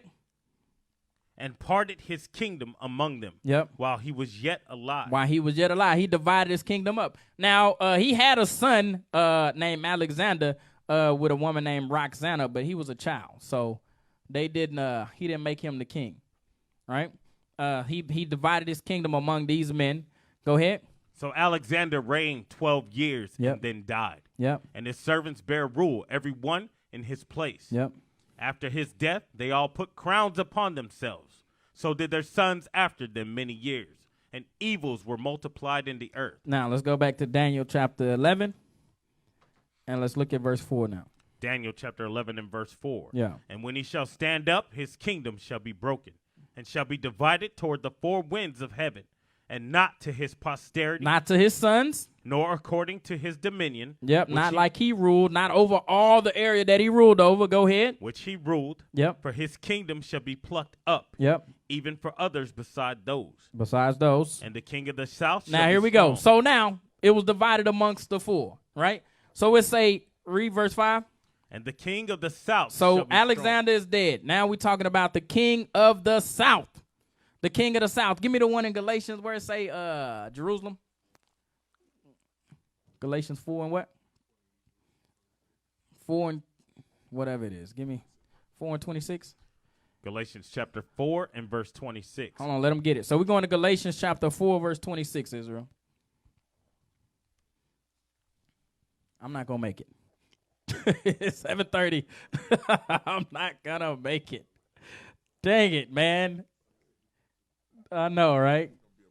This is going to be like 4 parts. I only made it through like 4 verses. I don't want to be on here too long. I'm sure the bishop finna get on and kill it. So I want to get off and listen. What I'm at? Galatians 4 and 26. Go ahead. Galatians chapter 4 and verse 26. Yeah. But Jerusalem, which is above, is free. Yep. Which is the mother of us all. So Jerusalem is the motherland, right? Jerusalem is the motherland. The center of the earth is Jerusalem. The center of the earth is Jerusalem.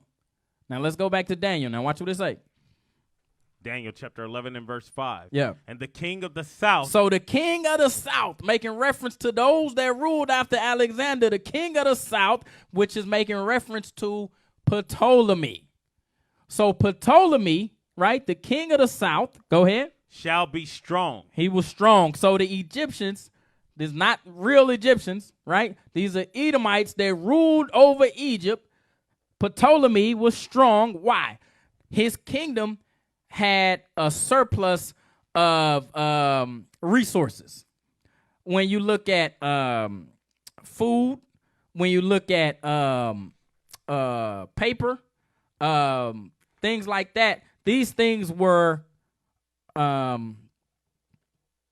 what made him strong, right? He had better resources than everybody else. We're going to get that. Yeah, I'm trying to get to it. Go ahead. Come on. Read that again. And the king of the south shall be strong, and one of his princes. And he shall be strong above him, and have dominion. His dominion shall be a great dominion. So his dominion shall be a great dominion, right? Read verse 5 one more time. And the king of the south shall be strong. So Ptolemy was strong. And one of his princes. And his son, Ptolemy II, was strong. And he shall be strong above him. Yep. So his son was strong above him. Go ahead. And have dominion. Uh-huh. His dominion shall have a great dominion. His dominion, his rulership, his ability to influence is the word I would use. Right? He had influence. His dominion, go ahead. Shall be a great dominion. Yeah. And in the end of years, they shall join themselves together. I just want, what was that the end of verse 5. Verse 5. Where I'm at? Yeah, I just want the end of verse 5. Read that again.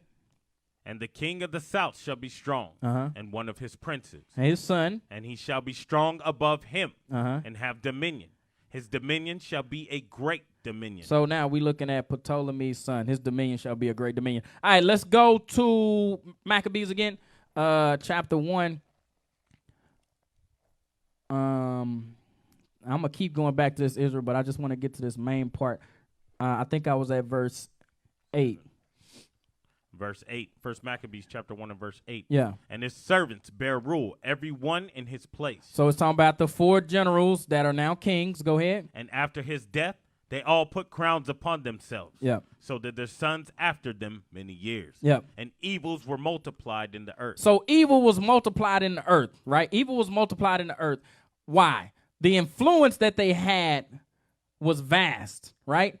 Yes, they was killing the Israelites, but the influence that they was able to perpetuate was vast, and I'm gonna show you that. Go ahead. And there came out of them a wicked brute, Antiochus. We're gonna get all of this, but I just want to jump down to. We're gonna come back, Israel. I'm gonna hit all of that, but I just want to hit mainly the part where it say, verse 13. That's the part I want. Verse 13. Start at 12. Verse 12.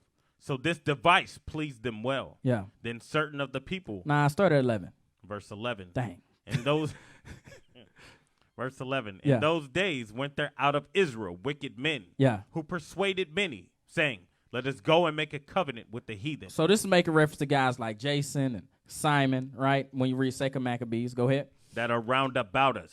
For since we departed from them, we have had much sorrow. Yes. So this device pleased them well. Yes. Then certain of the people were so forward herein that they went to the king, who gave them license to do after the ordinances of the heathen. After the ordinance of the heathens, go ahead. Whereupon they built a place of exercise at Jerusalem, according to the customs of the heathen. According to the custom of the heathen. So he says, since we left from them, we've been having problems, right? We've been having problems. Go to the video, the one bald-headed guy you tried to show the first time. Give me that one.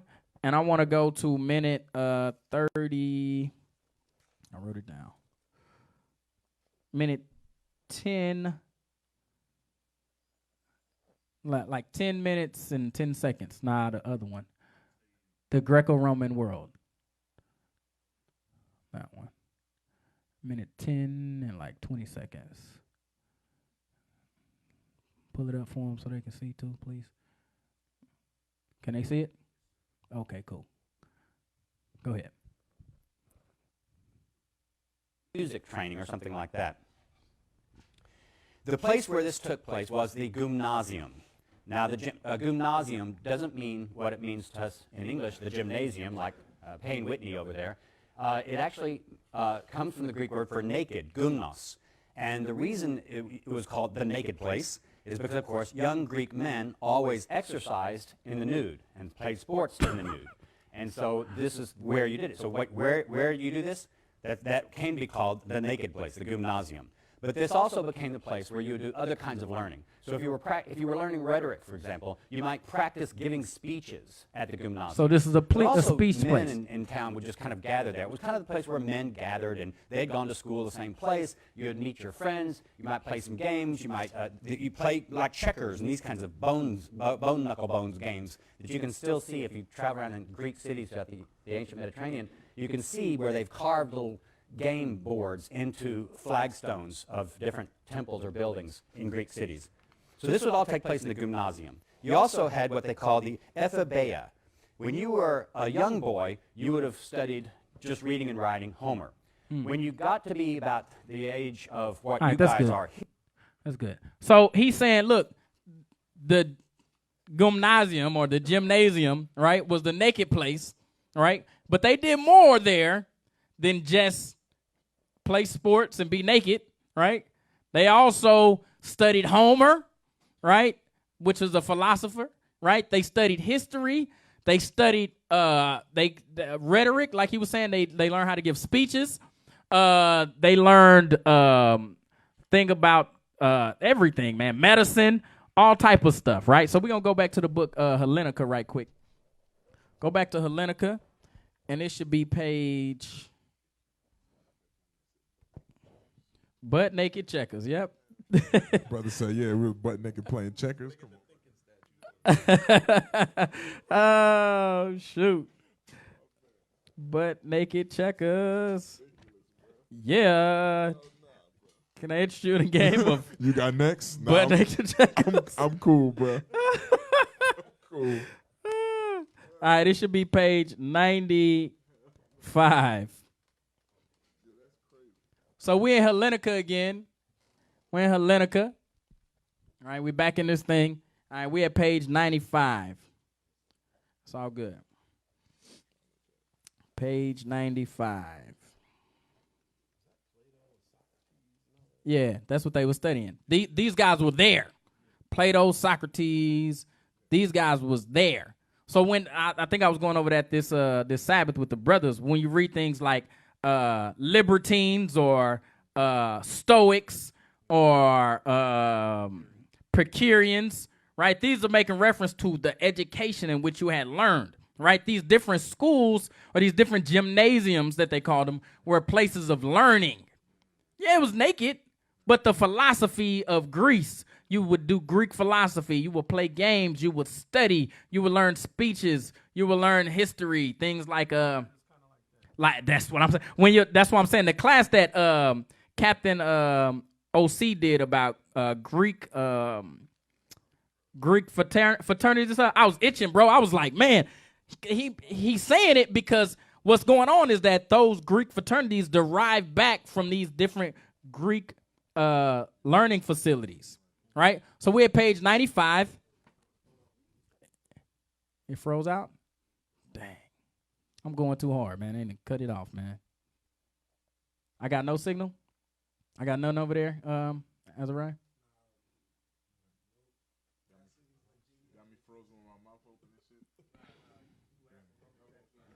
Huh?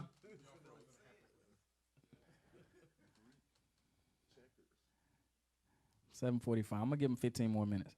Is it kicked everybody off too?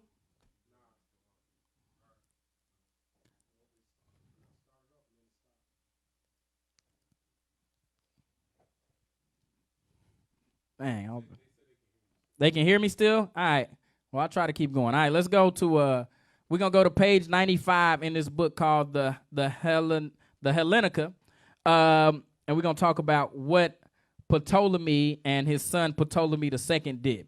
All right, so it says, among a number of other libraries organized by rulers in Greek cities, the most famous was the Library and Museum founded in 307 BC by one of the successors of Alexander, Ptolemy I, or Ptolemy Soter, ruler of Egypt, and greatly enlarged during the reign of his son Ptolemy II, Philadelphus. Go back to that scripture in Daniel again.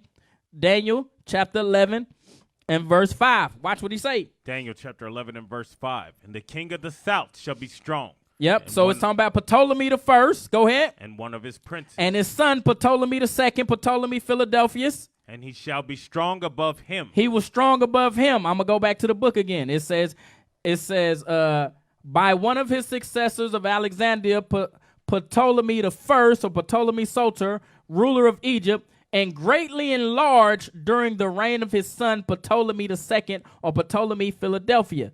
These two institutions became the greatest centers of study and learning in the Hellenistic age, lasting until the 4th century AD.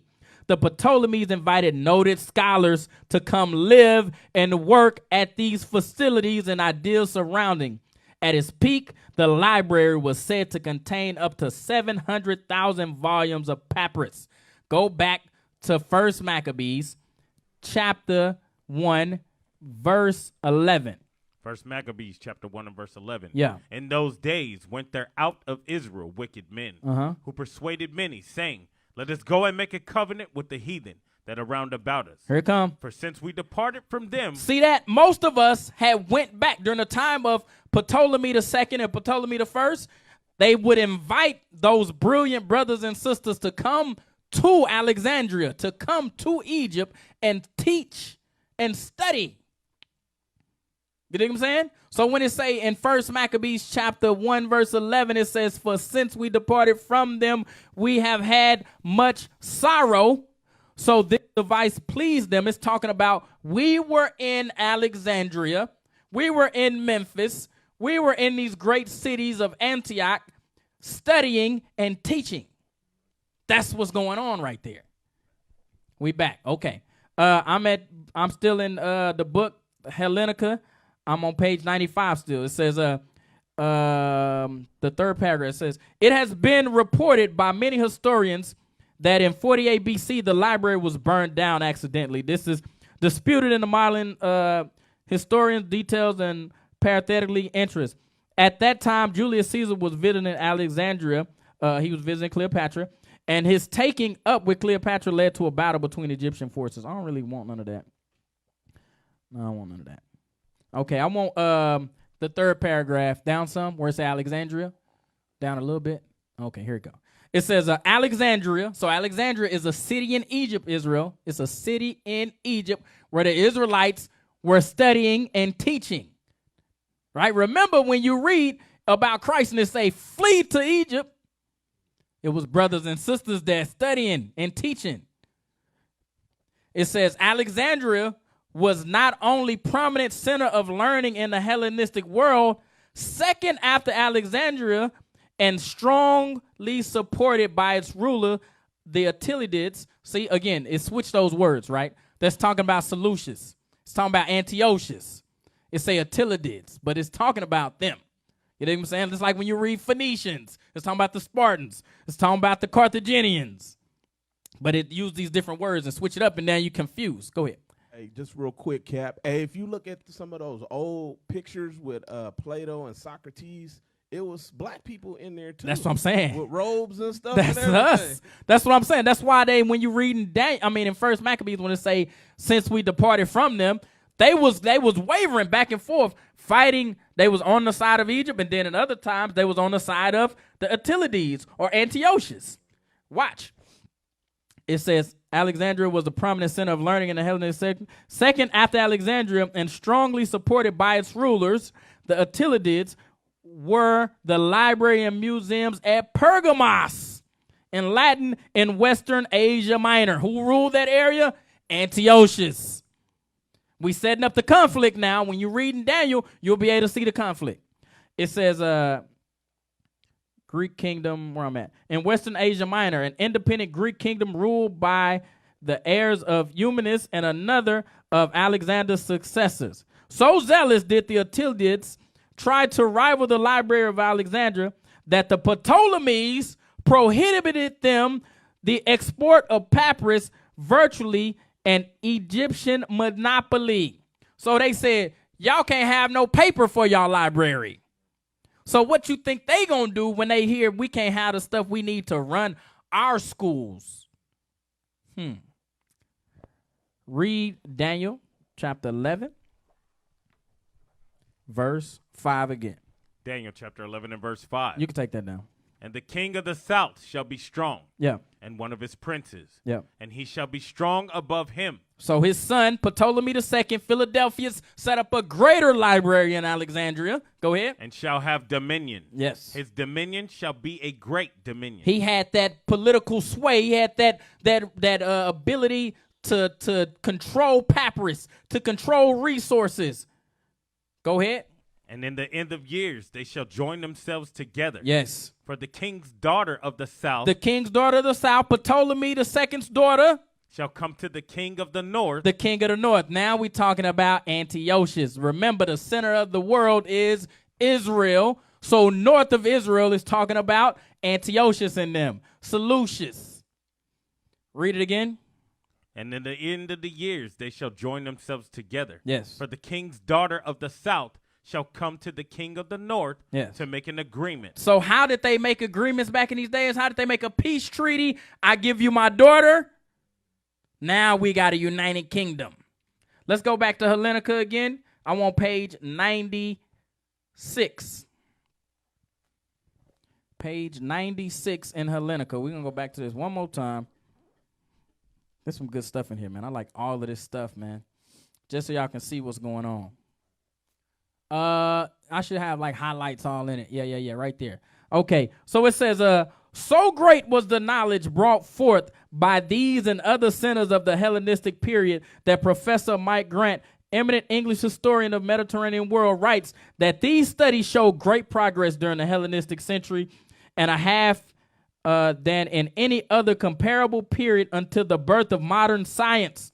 Among numerous others, Euclid, I know a lot of y'all think that's just a street. Euclid developed his theories of geometry at Alexandria. See, they read in Maccabees that they played discus. Look, I'm not knocking they was playing discus and naked golf and naked checkers or whatever they was playing, but there was also a place of learning. These was educational facilities. So when you read about these brothers wanting to send people to Alexandria, why they wanted to be Thessalonians or Libertines or Alexandrians, this was the place of higher learning. Watch. Euclid developed his theories of geometry at Alexandria. The Sicorus Archimedes studied there as well and developed his many outstanding mathematical theories, including the theory of specific gravity. See, they think gravity was discovered by who they say did that? The dude with the apple that fell from the tree and stuff. I forget his name. One of them Edomites. Nah, man, this was Israelites back there doing this stuff in Alexandria. This was our people. There as well and developed many outstanding. I read that. Archimedes also either invented or expanded on the use of primary mechanical devices. Among the many, the lever, the screw, compounded pulley, and catapults. Ortasius of Samos, a mathematician and astronomer, startled his peers who held that the earth was the center of the universe when he presented his heliocentric theory that the sun, Helios in Greek, was the center of the universe. Eurythasis of Cyrene in North Africa, another brother, right, say from North Africa, who headed the Alexandria Library. This brother was in charge of the library. Who headed the Alexandria Library for 40 years, was a many talented thinker, a mathematical geographer. This brother was a mathematical geographer. He says he measured the circumference of the world with great accuracy. This dude measured the whole circumference of the world, right? So also out of this time frame, and it's somewhere in this book, I'm probably gonna skipped over it, but also during this time frame, this was the time that the Septuagint was put together. So when you read about the Greek Septuagint, that was this time during Philadelphia's, Ptolemy Philadelphus. That was this time, all right? Let's go back to Daniel now. Daniel chapter 11 and verse 6. Yeah. And in the end of years. So the end of years, go ahead. They shall join themselves together. For the king's daughter of the south shall come to the king of the north to make an agreement. But she shall not retain the power of the arm. Neither shall he stand, nor his arm. But she shall be given up, and they that brought her, and he that begat her, and he that strengthened her in these times. He like, man, it's a whole lot. He begat her and he strengthened her and he blah, man, it's a lot going on, right? All right, do me a favor. Go to Wiki. I didn't send you this neither. I'm sorry. You know what I want? Go to Wiki, type in Ptolemy Philadelphus, and he got a daughter named Bernice. I need her.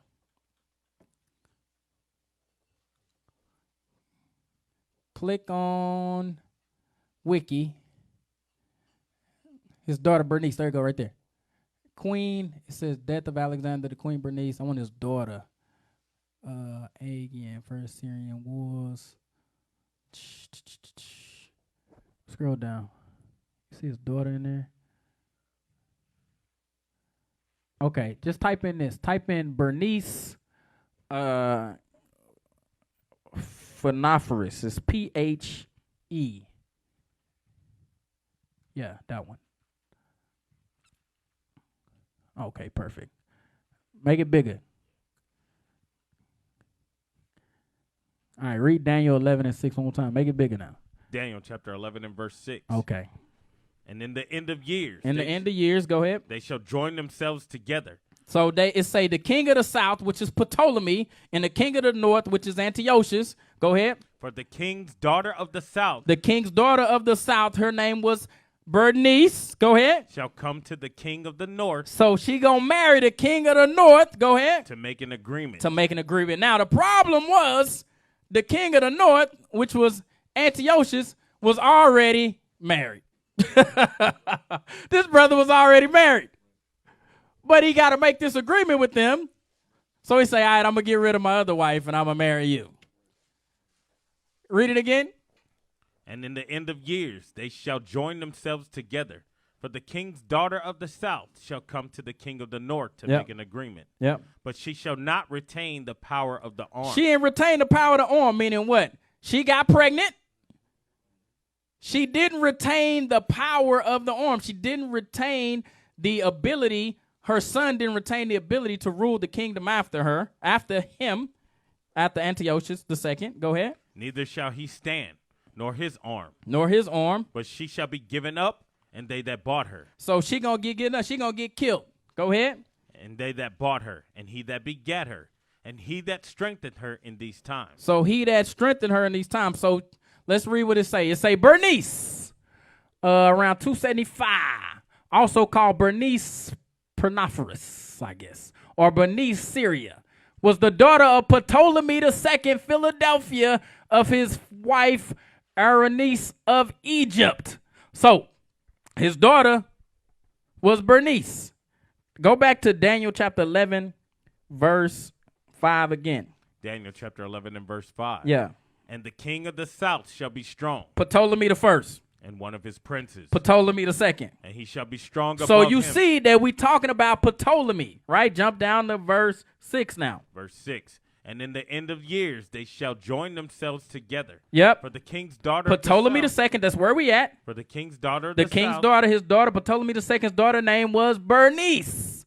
Bernice of Syria. Let's keep going. It says around 225, following the peace agreement of 253 between Antiochus and Ptolemy to end the second, to end the second Syria war, she married the Seleucid monarch Antiochus II, who divorced his first wife, Laodicea.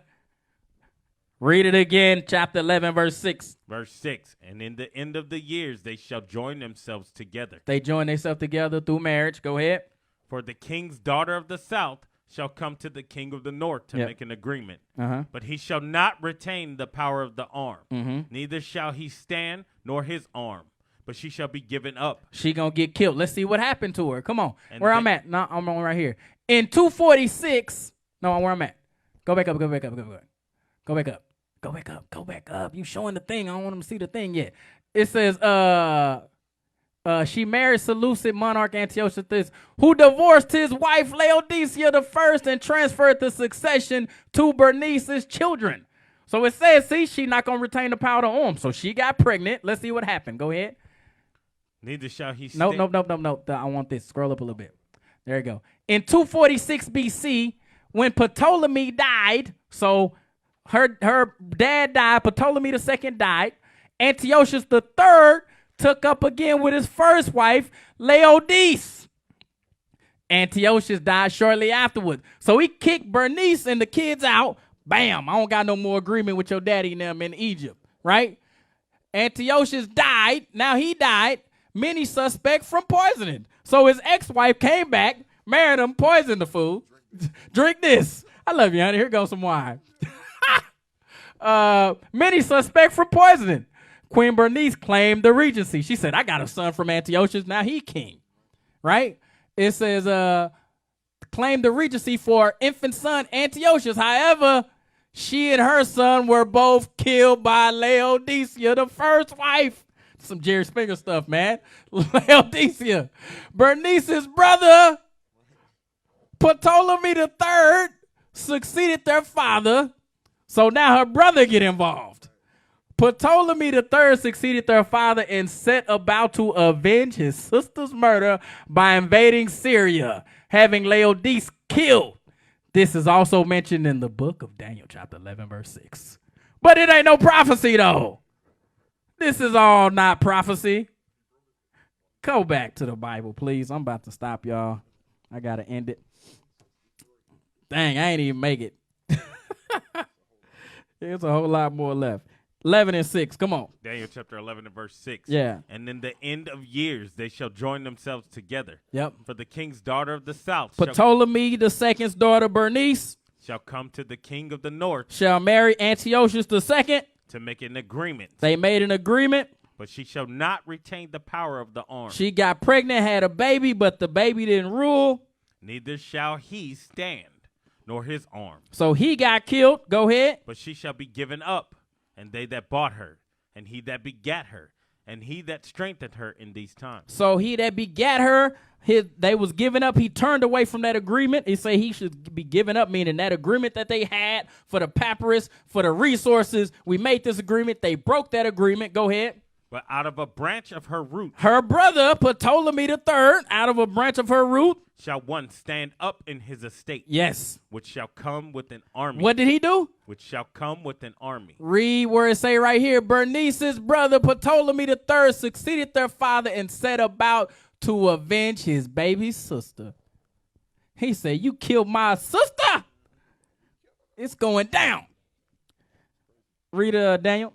Daniel chapter 11 and verse 7. Yeah. But out of a branch of her roots Ptolemy the third. shall one stand up in his estate, Yeah. which shall come with an army, and shall enter into the fortress of the king of the north, Yep. and shall deal against them. He went to fight against Antiochus the third, or Laodice. He went to fight against Laodice at this point. Go ahead. And shall prevail. Yep. And shall also carry captives into Egypt, their gods with their princes. So he went and took all their stuff. Go ahead. And with their precious vessels of silver and of gold. And he shall continue more years than the king of the north. So Ptolemy the third reigned longer than the king of the north. Go ahead. So the king of the south shall come into his kingdom. Yep. And shall return into his own land. Yep. But his son shall be stirred up. His son, now we talking Antiochus the third. And shall assemble a multitude of great forces. Yes. And one shall certainly come and overflow and pass through.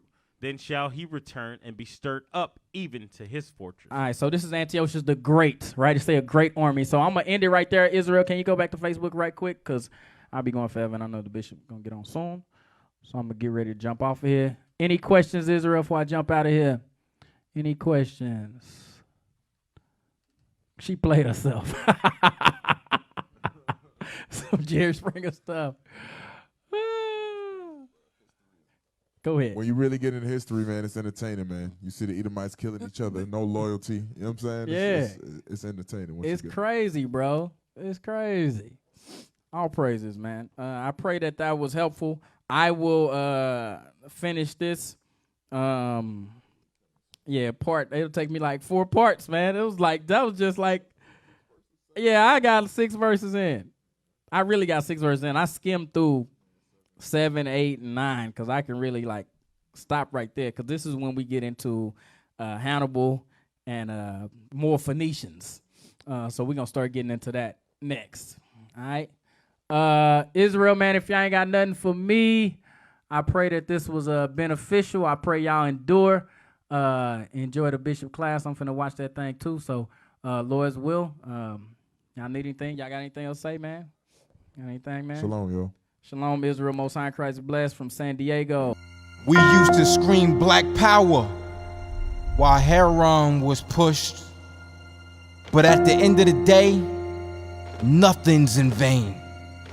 IUIC has been given a vision. The tents of Judah has risen. Many has attempted the mission. Minor murmuring, omitting, and missing the mark. Just reading that he had the flame of fire in his eyes gave us the spark. We on Paul's mission. We out on the road, purple and gold. From Mexico, Cuba, Haiti, Ghana, Sierra Leone. 144,000 boots banging, concrete crackling. These are our men repented at heart. The scriptures is proof. IUIC, we deliver the truth.